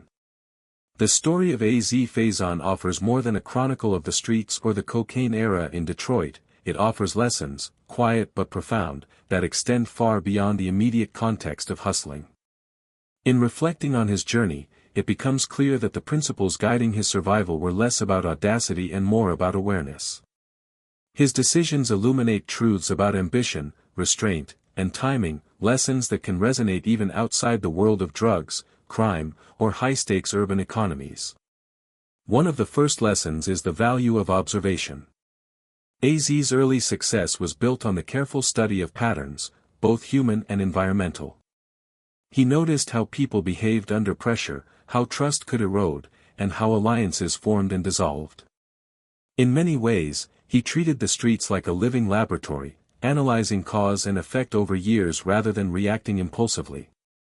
This habit of observation allowed him to anticipate danger before it arrived and to understand when the risks outweighed the rewards.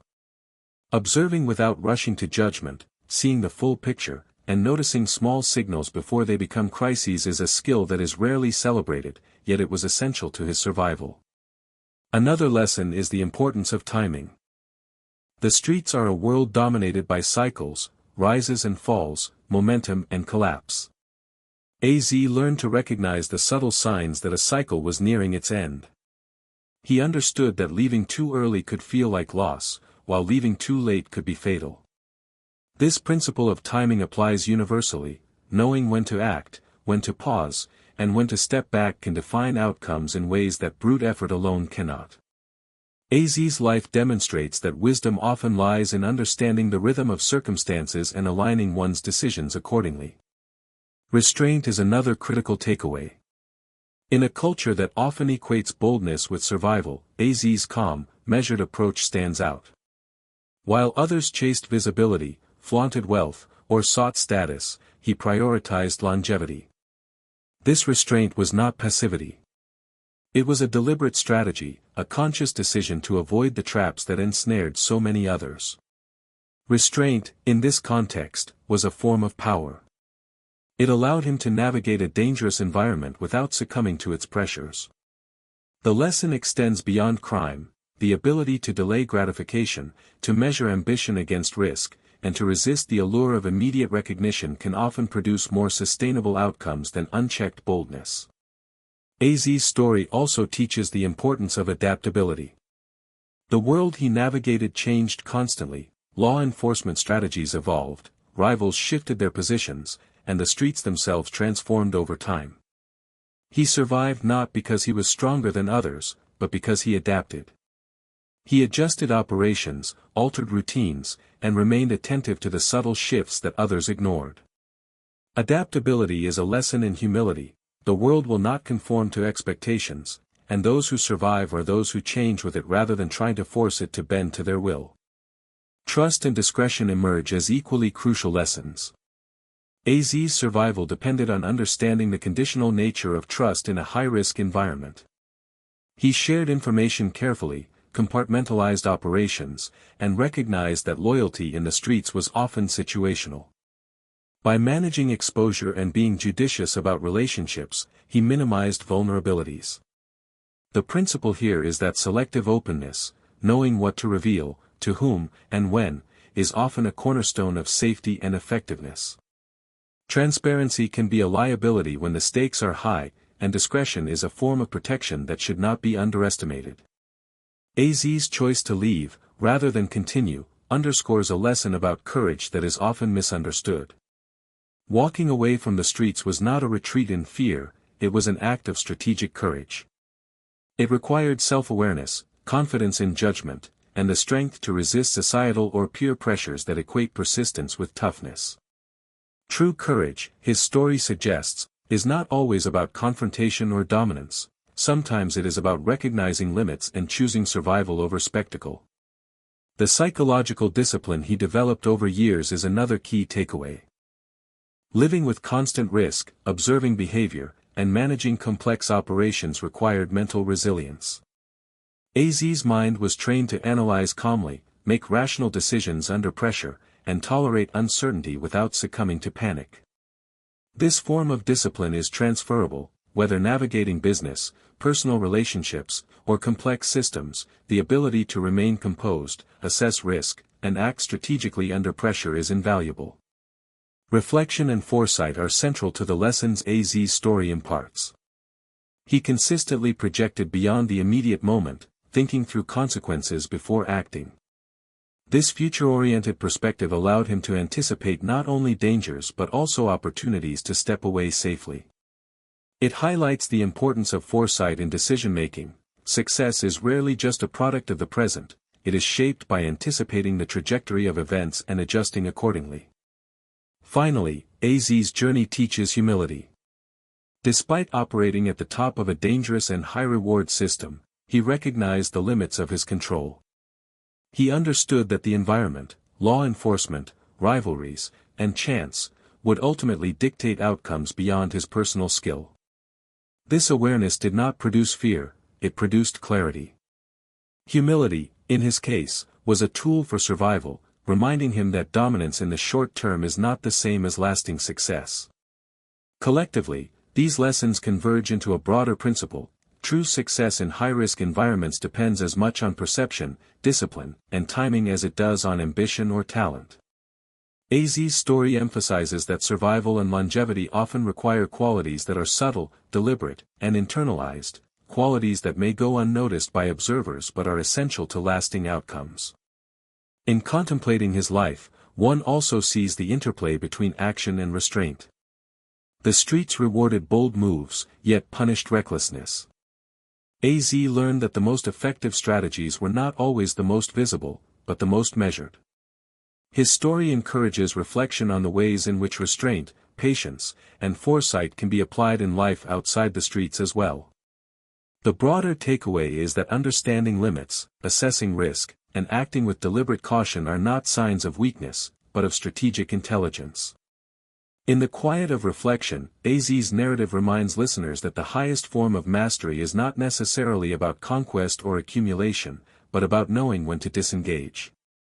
His life illustrates the value of timing, observation, adaptability, restraint, and foresight, principles that remain relevant long after the streets themselves are left behind. The lessons embedded in his story extend beyond survival, offering guidance in navigating any environment where risk, consequence, and human behavior intersect, and reminding us that sometimes, the wisest victory is simply living to tell the tale. In the quiet aftermath of a life spent navigating danger, strategy, and risk, AZ Faison's story concludes not with spectacle or tragedy, but with a rare and understated form of victory, survival achieved through discretion, patience, and foresight. The streets of Detroit had demanded everything from those who played the game: attention, loyalty, speed, and often, ruthlessness. For most, the narrative ended predictably, in violence, incarceration, or permanent loss. AZ's ending was different. It was silent, almost invisible, and that silence carried its own profound significance. The quiet nature of his exit is what makes his story linger, offering a lens through which the extraordinary can be measured not in headlines, but in choice. The final chapter of his life in the streets is defined less by external events than by internal mastery. AZ's success in walking away was not the result of luck alone, though timing played its part. It was the product of years spent observing patterns, understanding human behavior, and cultivating discipline. By the time he decided to leave, he had learned the rhythms of danger, the signals of betrayal, and the subtle shifts that foretold disaster. He recognized that wealth and reputation could only protect so far. The ultimate safeguard was knowledge, foresight, and the wisdom to act decisively when the moment arrived. This awareness allowed him to exit a world designed to consume those who linger too long, doing so without fanfare, without chaos, and without compromising his life. Walking away quietly required more than just physical absence. It demanded psychological recalibration. For AZ, the streets had been a source of identity, structure, and purpose for years. Leaving meant letting go of more than just income. It meant stepping away from the framework that had dictated his daily existence, that had trained him to read patterns, anticipate danger, and act swiftly. The transition was deliberate. He did not abandon one life for another impulsively, he disengaged systematically, maintaining control over his environment while reducing exposure. This careful withdrawal ensured that his departure did not provoke suspicion, retaliation, or loss of accumulated security. The significance of this silence cannot be overstated. In a culture where visibility equates to power, absence becomes almost counterintuitive. Most street figures cling to recognition, believing it validates success or ensures protection. AZ understood that attention, however flattering, is also the currency of risk. By withdrawing without drama, he avoided the pitfalls that ensnared so many of his contemporaries. His disappearance became both a personal safety strategy and a statement in itself, a subtle assertion that the ultimate form of control is the ability to disengage on one's own terms. Even after leaving, the lessons of the streets remained deeply embedded. Awareness, patience, and restraint were not just survival mechanisms, they were philosophies of life. AZ moved through the world with a heightened understanding of timing and consequence. His choices reflected an internalized discipline cultivated over years of navigating environments where miscalculation could mean death. He applied these lessons beyond the streets, adjusting to life without the immediate pressures of survival but maintaining the vigilance and foresight that had become second nature. In this sense, his story offers insight into the universality of strategic thinking. The skills that allowed him to survive in the cocaine economy are directly transferable to any high-stakes situation in which risk and human behavior intersect. There is also a reflective dimension to AZ's ending that underscores its uniqueness. Many figures in the street economy leave a legacy marked by cautionary tales, arrests, funerals, and whispered stories of loss. AZ's legacy, by contrast, is instructive in a different way. It emphasizes the value of foresight over bravado, prudence over impulsivity, and timing over ambition.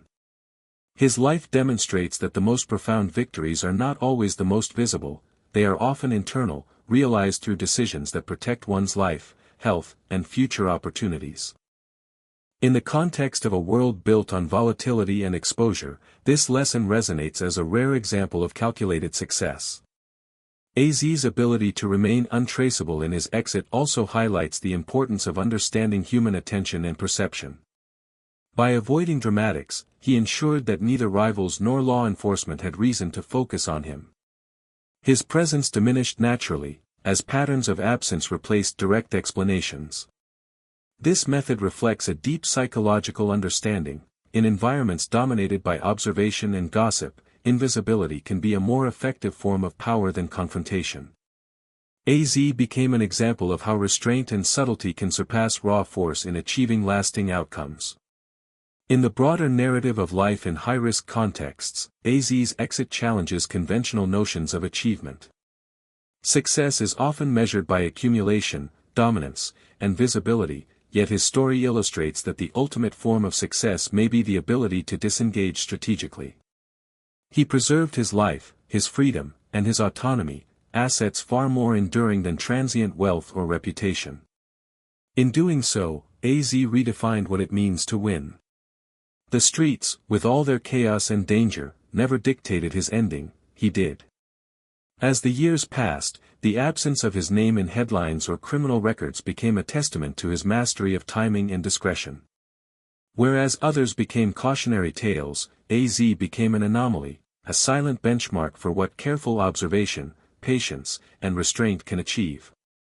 His story demonstrates that sometimes the most extraordinary outcomes are those that leave no trace, that unfold quietly, and that defy the dramatic expectations of those around them. Ultimately, the final reflection on AZ Faison's life underscores the profound value of choice. The streets demand attention, but AZ chose silence. The streets reward visibility, but he chose discretion. The streets measure success by accumulation, but he measured it by survival. In a world where most stories end loudly and tragically, his ends quietly, offering a rare perspective, that wisdom, foresight, and timing can allow a life to continue beyond the chaos, unmarked by the destruction that consumes so many others. In the quiet of his survival, AZ's life becomes a meditation on what it truly means to emerge victorious, not through spectacle or aggression, but through deliberate, thoughtful, and disciplined disengagement. And as the city continued to pulse and hum, oblivious to his absence, AZ Faison's ultimate victory remained unseen yet absolute. He walked away not only from the streets but from expectation itself, leaving behind a story that serves as a quiet testament to strategy, patience, and the enduring power of choice. In that silence lies the profound lesson: in a world designed to consume the reckless, true mastery is simply living to tell your own story. Even as AZ Faison withdrew from the streets and the hustle that had defined his life, his name did not vanish entirely. In fact, it began to take on a different kind of life, one shaped less by what he had done and more by how others remembered it. In the absence of drama, in the silence of his withdrawal, the story of Faison began to morph into legend. People told versions of it that were larger than life, sometimes true, often exaggerated, and occasionally entirely invented. In the quiet corners of Detroit, and later beyond, AZ became both a cautionary tale and a figure of intrigue, a living anomaly in a world where most stories ended violently or tragically. Stories about AZ circulated in hushed tones, carried along by those who had known him, those who had worked with him, and those who had only observed him from a distance. Every retelling emphasized different details. Some focused on his discipline, on the way he moved quietly through a dangerous world, and how he managed to stay alive when so many others perished. Others focused on the wealth, the connections, and the power he had amassed, often amplifying them beyond reality. In the absence of clarity, imagination took over, and myths began to flourish. The mythologizing of Faison was driven, in part, by contrast. Most drug dealers in Detroit and similar cities ended violently or behind bars. Their names became synonymous with loss, failure, and cautionary warning. AZ, by contrast, walked away. The mere fact that he survived intact was extraordinary in itself, and extraordinary acts are fertile ground for legend. People naturally asked questions: how did he do it? What did he know that others did not? Why was he the rare one to escape the inevitable fate of the game? These questions were rarely answered definitively, which allowed stories to grow in the telling. Rumors often depicted him as almost untouchable, a man with a sixth sense for danger, a genius strategist who could see the future of the streets before anyone else. Some narratives exaggerated his wealth, imagining cash flows and deals far larger than reality, embellishing details to fit the archetype of the untouchable hustler. Others framed him as a morally ambiguous figure, one who simultaneously commanded respect and fear, a figure who understood both the art and the danger of the street economy. None of these stories were entirely accurate, yet they all shared a kernel of truth. AZ's survival required skill, discipline, and intuition far beyond that of the average player. The legend also benefited from the lack of a dramatic ending. Most street figures became famous only when they were captured, killed, or betrayed. Their narratives were tied to finality. AZ's story was different because it had no conventional conclusion. There were no headlines announcing arrest, no funeral photographs, no prison records. The absence of an ending was itself a mystery, and mystery has a way of inviting speculation. People began to fill in the blanks with their own versions, each adding to the mystique. As myths grew, the truth became layered beneath multiple interpretations. Some people claimed to know the inner workings of his operation, describing deals and partnerships with confident specificity. Others spoke more generally, emphasizing his caution, patience, and ability to survive where others had failed. Over time, these versions coalesced into a cultural narrative, one that was as much about the psychology of survival as it was about cocaine or street economics. AZ had inadvertently become a symbol, not just a figure in Detroit's underground, but a representation of the rare capacity to endure and exit unscathed. One of the most interesting aspects of this mythologizing was how it contrasted with his real behavior. AZ had operated quietly, with minimal public visibility. He avoided ostentation, kept personal details close to the chest, and moved deliberately. The legend, however, often transformed these qualities into superhuman traits, uncanny foresight, near-mythical discipline, almost preternatural control. Observers, impressed by the calm with which he navigated chaos, interpreted it as extraordinary intelligence, even genius. In reality, it was the product of careful observation, pattern recognition, and disciplined restraint, skills anyone could theoretically develop, but few actually did. Another layer of the myth involved his relationships, particularly with Al Prophet and other partners. Stories often portrayed these interactions as larger than life, emphasizing loyalty, betrayal, or tension in ways that were more dramatic than reality.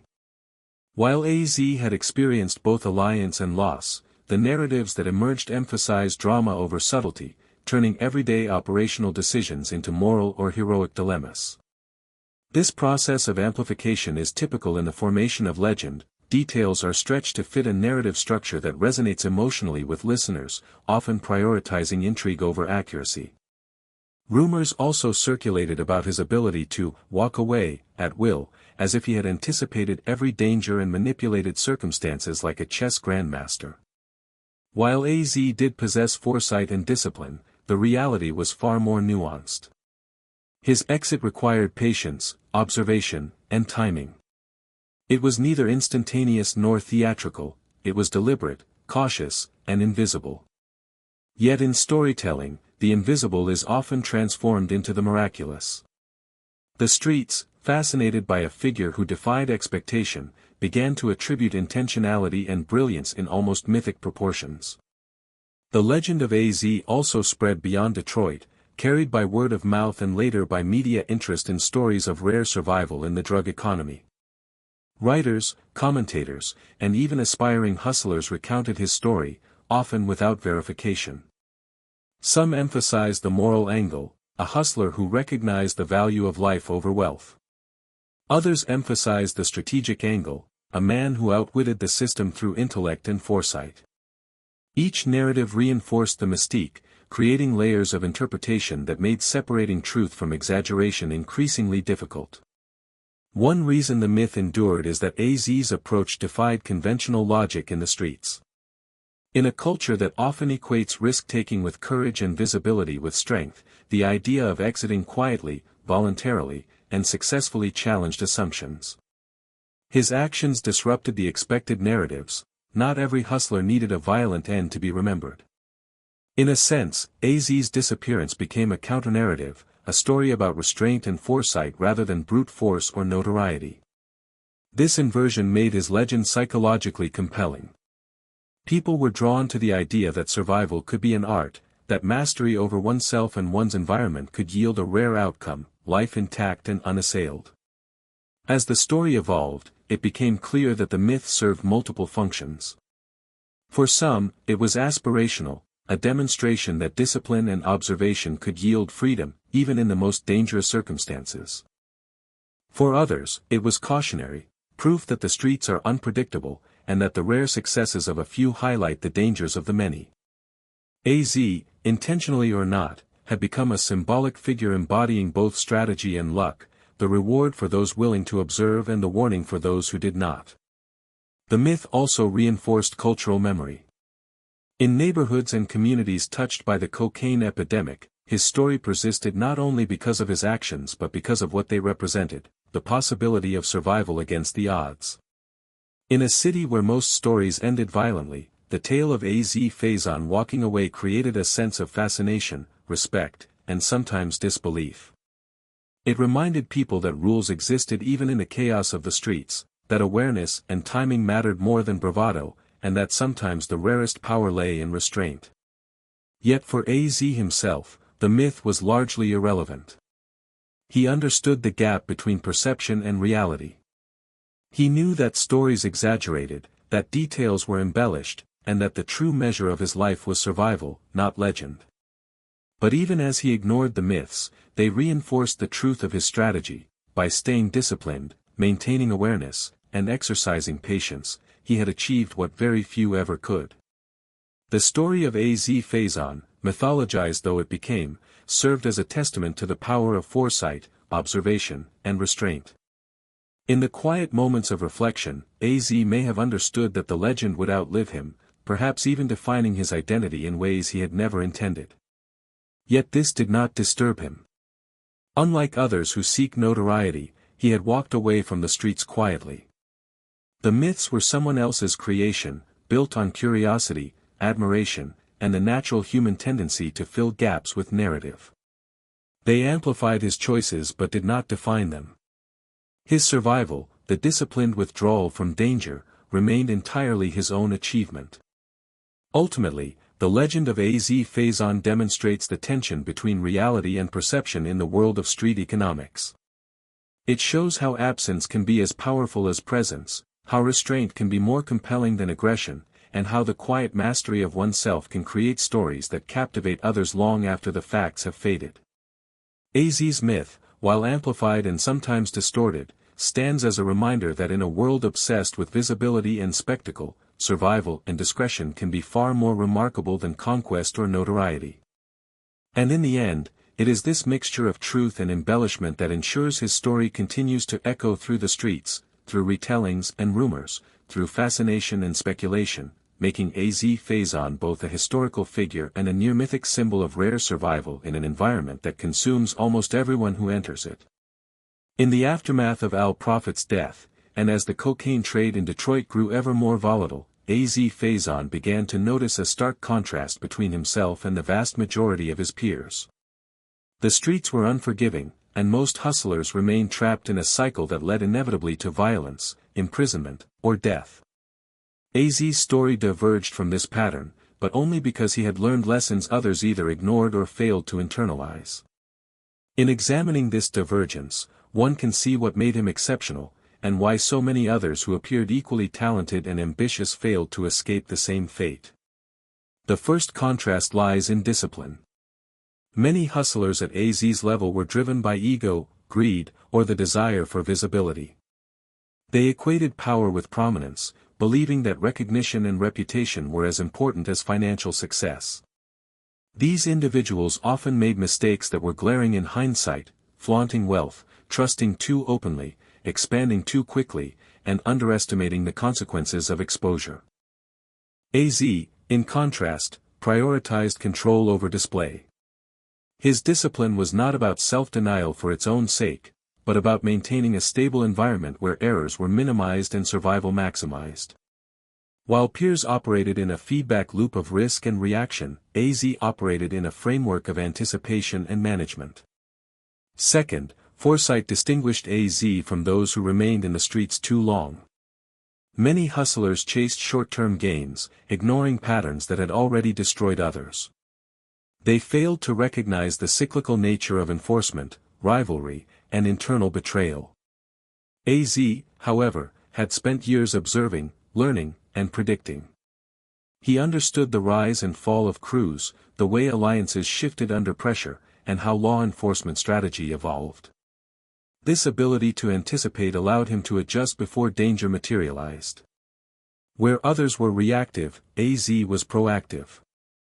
This foresight was both a cognitive skill and a survival strategy, allowing him to step back when necessary while others doubled down blindly. Emotional control played a critical role in this contrast. The streets are emotionally charged, fueled by fear, pride, and the desire to prove oneself. Those who could not regulate their responses often made decisions that accelerated their downfall. AZ, from early on, had conditioned himself to act deliberately rather than react impulsively. Even during tense encounters, whether with rivals or potential informants, he maintained composure. This emotional resilience reduced mistakes and created a perception of reliability and predictability that others could not achieve. In contrast, peers often allowed emotion to dictate behavior, leading to rapid escalation and, ultimately, collapse. Another differentiating factor was his understanding of trust. Most hustlers operated on assumptions of loyalty and reciprocity, believing that partnerships were inherently stable. AZ recognized that trust was conditional, temporary, and often dependent on circumstances beyond control. He compartmentalized relationships, limited exposure, and avoided over-reliance on others. While many peers fell victim to betrayal because they invested too heavily in personal connections, AZ insulated himself, mitigating the risk without entirely sacrificing operational effectiveness. This approach was subtle but critical. It allowed him to benefit from alliances while remaining insulated from their volatility. Timing was perhaps the most significant factor in AZ's divergence. Most hustlers failed to recognize when their window for safe operation was closing. They overextended, remaining in the game beyond the point at which prudence suggested withdrawal. AZ, in contrast, had internalized the principle that there is a point at which survival outweighs profit. Recognizing that he had reached the apex of his operation, and that continued participation would only increase exposure, he began preparing to exit quietly. Where others remained trapped by pride or greed, AZ treated exit as a strategic maneuver rather than a surrender. This understanding of timing allowed him to avoid the fates that had consumed so many of his peers. The contrast extends to lifestyle and visibility. Many hustlers relied on flashy displays of wealth to assert status or influence. Cars, jewelry, and public bravado often drew attention, both from competitors and from law enforcement. AZ maintained a level of discretion that was unusual for someone at his level. He understood that drawing attention was risky, and that survival required blending in. Where others were consumed by the need for recognition, AZ prioritized invisibility, making his success sustainable rather than spectacular. This quiet approach contributed to the mythologizing of his exit, because observers were left puzzled by how someone so influential could simply disappear. Another element of divergence was adaptability. The streets are dynamic, with conditions shifting rapidly in response to competition, enforcement, and internal pressures. Peers who failed to adapt were often caught off guard by changes they did not anticipate. AZ, in contrast, continuously monitored the environment. He adjusted operations, altered routes, and recalibrated strategies to match evolving conditions. His flexibility reduced exposure and allowed him to maintain control in a world where static strategies almost always failed. Survival also depended on psychological endurance. Many hustlers succumbed not to a single catastrophic event but to accumulated stress, paranoia, and fatigue. AZ had conditioned himself over years to function under constant pressure. Vigilance became habitual. Observation became second nature. He treated stress as information rather than a threat, using it to guide decisions. This psychological resilience enabled him to remain calm while others spiraled under similar circumstances. Education, though informal, was another key difference. AZ approached the streets analytically, treating them as a system to understand rather than merely an environment to exploit. He studied patterns, tracked behavior, and learned from the failures of others. This methodical approach created a knowledge advantage that many peers never developed. While others relied on instinct alone, AZ combined instinct with study, observation, and disciplined reasoning. Finally, AZ's understanding of consequence set him apart. He had observed the fates of countless hustlers and internalized the inevitability of certain outcomes when behavior remained reckless. He recognized that the world operated according to predictable pressures, law enforcement attention, rivalry, internal betrayal, and the limits of personal control. By anticipating consequences, he could act preemptively, rather than being forced into reaction. Most peers underestimated these pressures or believed they could defy them indefinitely. AZ respected the system's rules, even as he operated outside the law, and this respect for the underlying logic allowed him to survive where others failed. In sum, the contrast between AZ Faison and those who remained in the streets too long is stark. Discipline, foresight, emotional control, timing, discretion, adaptability, psychological endurance, and an understanding of consequence created a framework for survival that was almost entirely absent in his peers. While many hustlers relied on boldness, reputation, or immediate gains, AZ relied on measured action, observation, and anticipation. Where others escalated toward inevitable collapse, he decelerated toward exit. Where others were consumed by ego, greed, and exposure, he prioritized sustainability and longevity. It is in this contrast that the true significance of AZ Faison's story emerges. His survival was not accidental. It was the product of conscious psychological and strategic choices that most of his peers never fully understood, let alone implemented. By examining the lives of those who stayed too long and comparing them to AZ's measured approach, one sees the principles that underpinned his rare achievement: awareness, restraint, foresight, timing, and adaptability. These principles allowed him to step away from the streets, not as a result of luck alone, but as the result of deliberate, disciplined, and highly informed decision-making. In a world where the default trajectory is collapse or capture, AZ's ability to exit without catastrophe is extraordinary.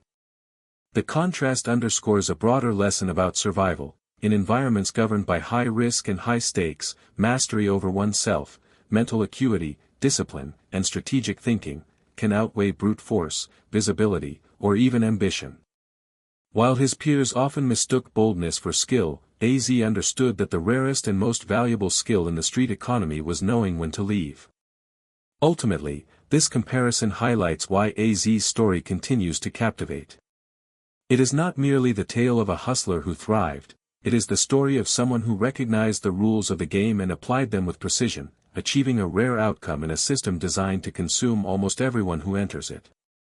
His peers' fates, tragic and predictable, serve to illuminate his extraordinary judgment, restraint, and foresight. It is this contrast that cements his legacy as the hustler who not only survived but also walked away on his own terms.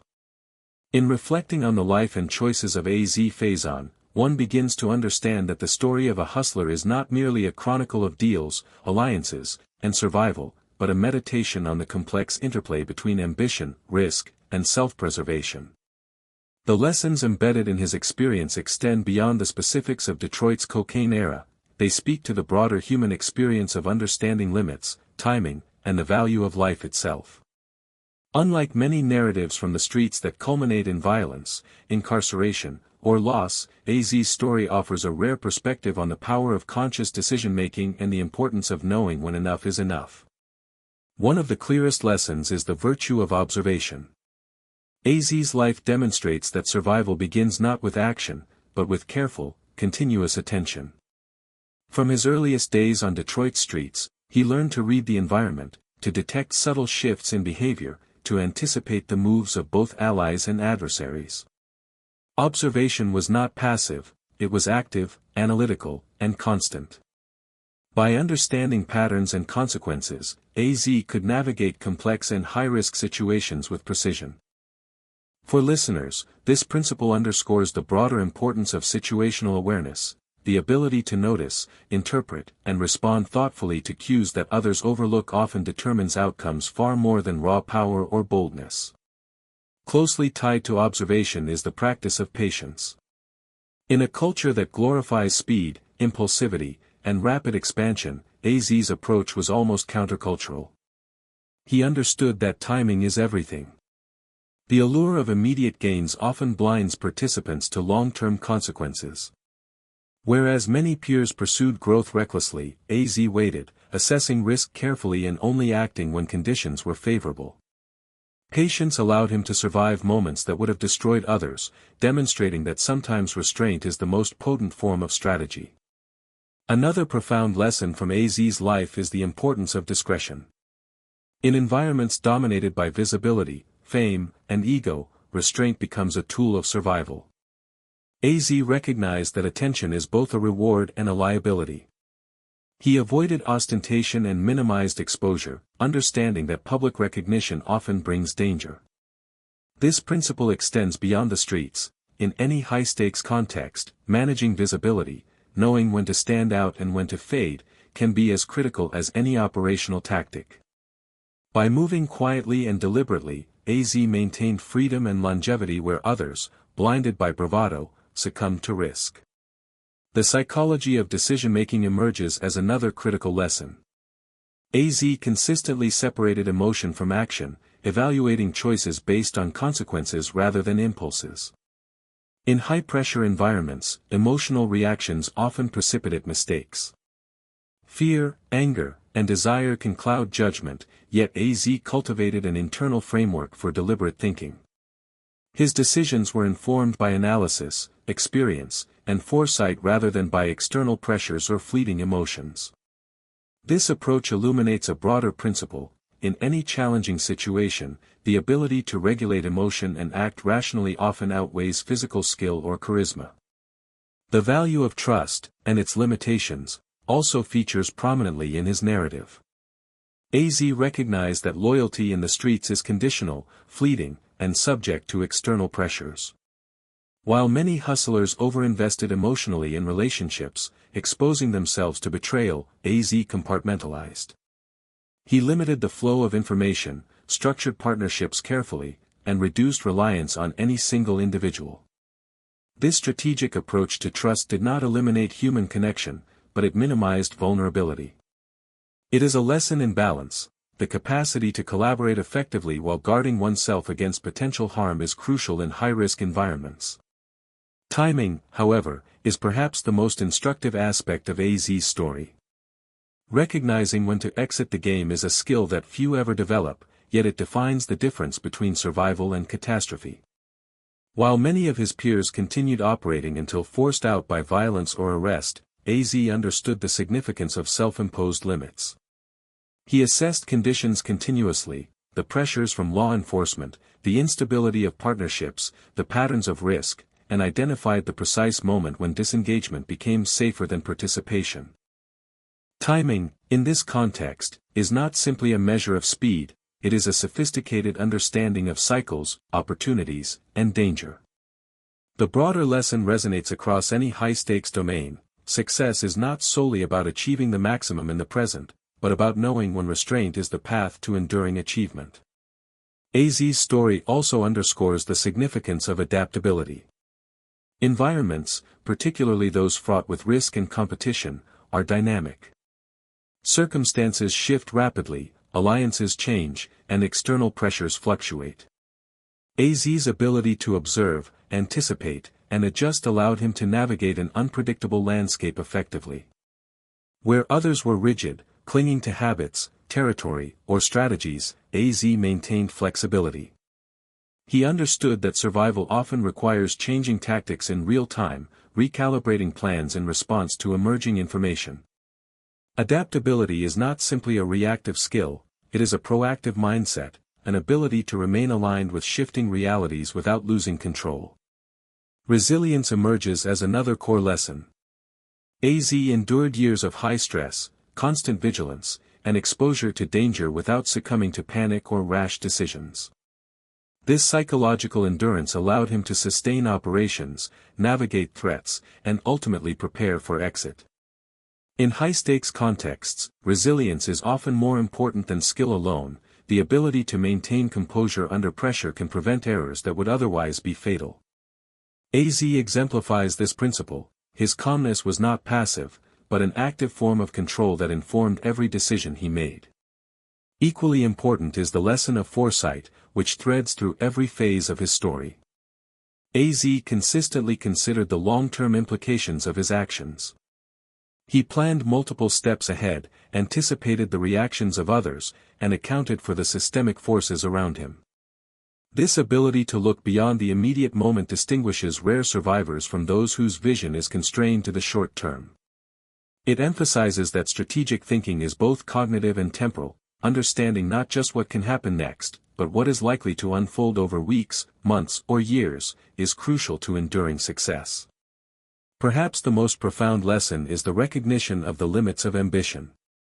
AZ understood that ambition, unchecked, can be as dangerous as any external threat.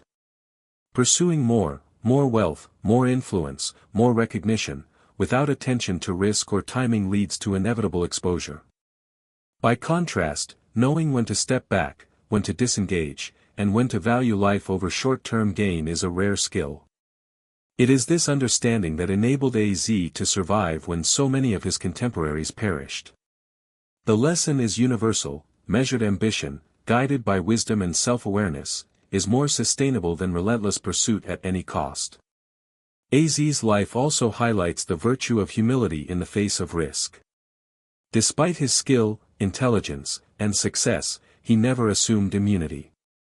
Awareness of vulnerability shaped his decisions, informing caution and patience. In a culture that often equates confidence with invulnerability, this humility was critical. Recognizing that no system, no matter how well understood, is entirely controllable allows for preparation, mitigation, and survival. This balance between confidence and humility is a principle that resonates far beyond the streets. It is fundamental to navigating any environment where stakes are high and consequences severe. Finally, AZ's story is a meditation on the ultimate value of life itself. In a world where many measured success by wealth, status, or notoriety, AZ measured it by survival, longevity, and autonomy. His careful planning, restraint, and disciplined decision-making allowed him to leave the streets intact, free to live beyond the game.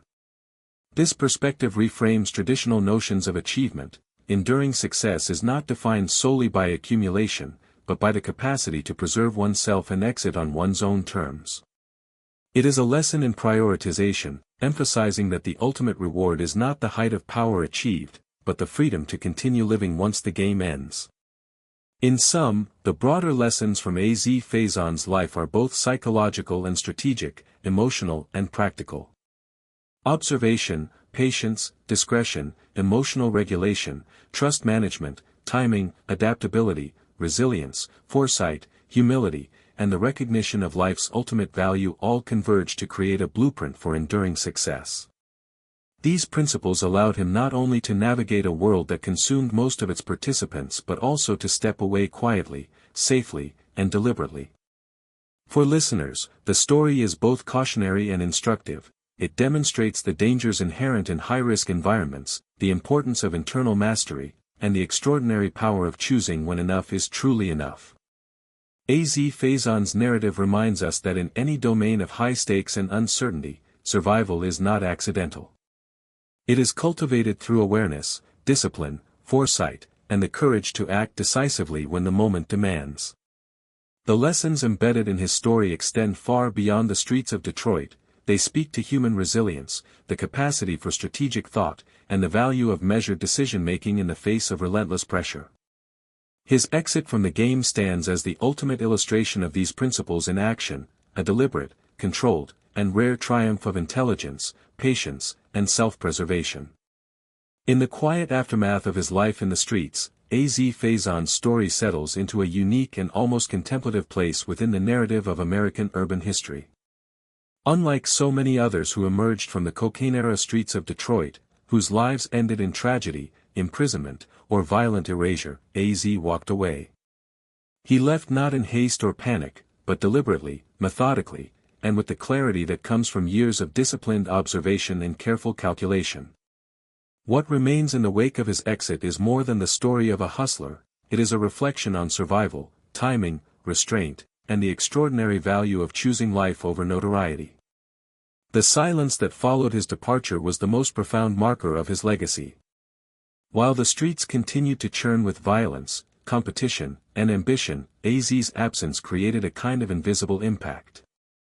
It was not felt in headlines or public spectacles, but in the subtle recalibration of the environment around him. Where his presence had once demanded attention, his absence went largely unnoticed on the surface, though its implications were profound for those who understood the rhythm of the streets. A. Z. demonstrated that influence need not be loud. Sometimes, it is measured not in visibility but in restraint. This quiet departure is perhaps the ultimate testament to the discipline and foresight that defined his approach.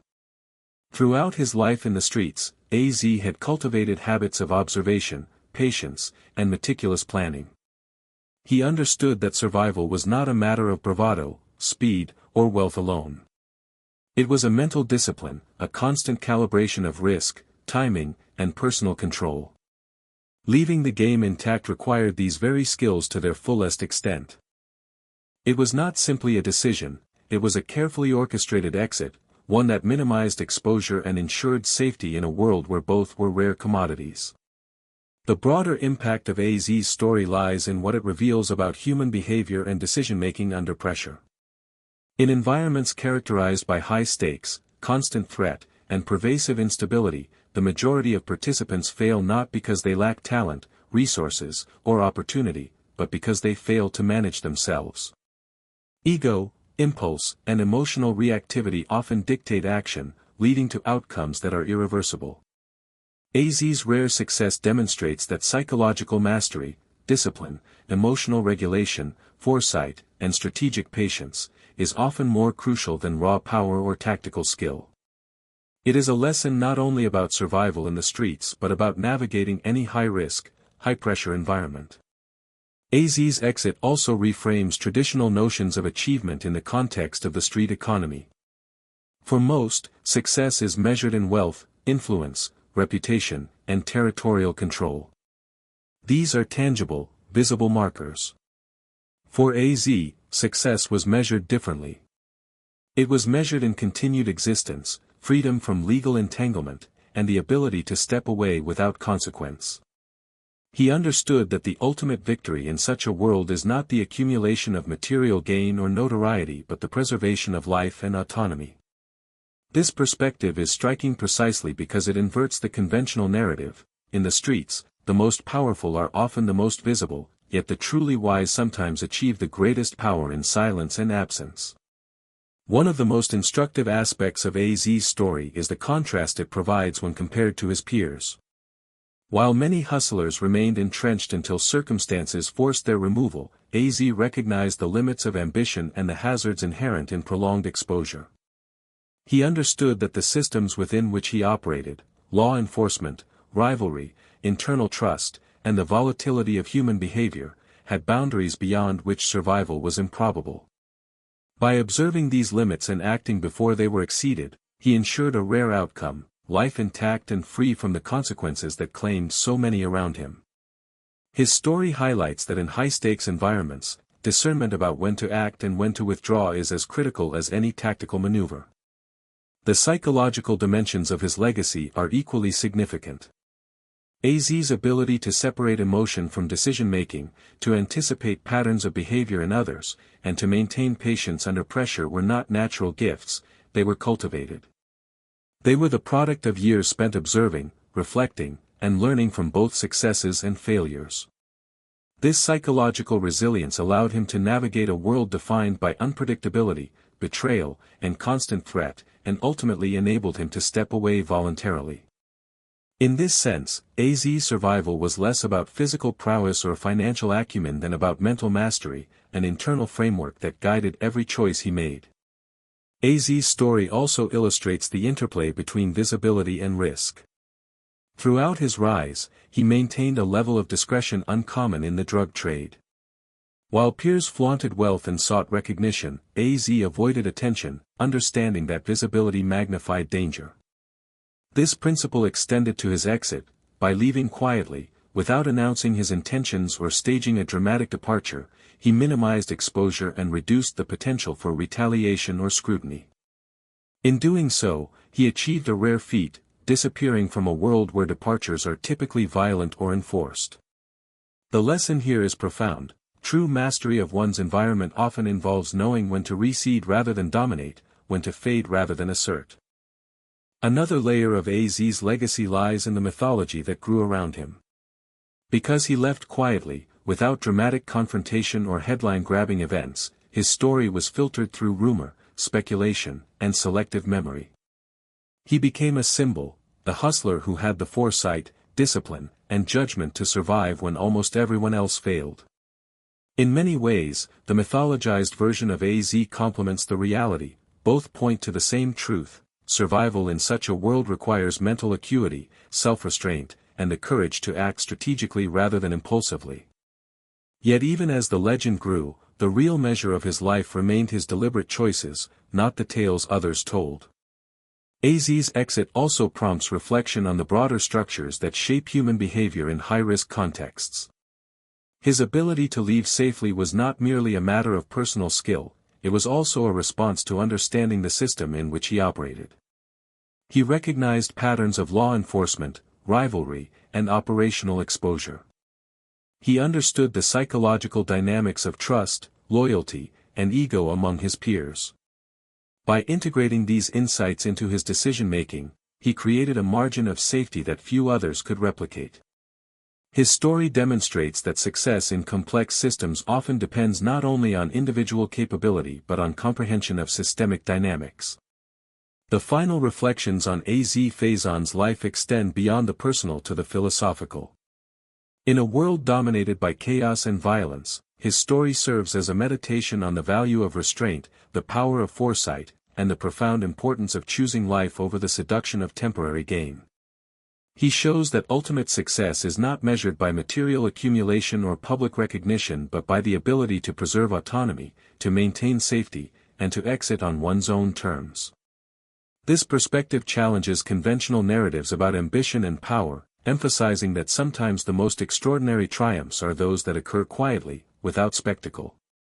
In considering AZ's life, one also sees the human capacity for learning from experience. Each phase of his journey, from observation in childhood, through disciplined engagement in the cocaine trade, to a deliberate exit, demonstrates the value of reflection, adjustment, and applied intelligence. He adapted continually, responding to both external pressures and internal assessment. Survival, in this context, was not accidental, it was cultivated through awareness, patience, and strategic foresight. His life becomes a blueprint for understanding risk, timing, and the management of high-stakes environments. Ultimately, the legacy of A.Z. Faison is defined not by wealth, power, or notoriety, but by absence. He demonstrates that silence, invisibility, and self-discipline can be more powerful than aggression, visibility, or flamboyance. In a world designed to consume, he chose preservation over spectacle, and in doing so, achieved a kind of victory that few even consider possible. His story closes not with violence or despair, but with calm reflection, a life intact, and a freedom that is the rarest of all outcomes in his world.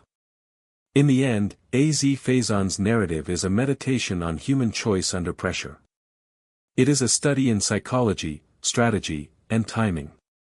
It is a reminder that, in high-stakes environments, the greatest triumph often lies not in conquest or accumulation but in the quiet, deliberate act of knowing when to walk away. His exit from the street stands as an extraordinary example of foresight, discipline, and survival, an enduring lesson that resonates far beyond the neighborhoods of Detroit or the context of the cocaine trade. It is a story that lingers in the mind, quietly profound, and ultimately, a testament to the extraordinary power of choosing life over all else.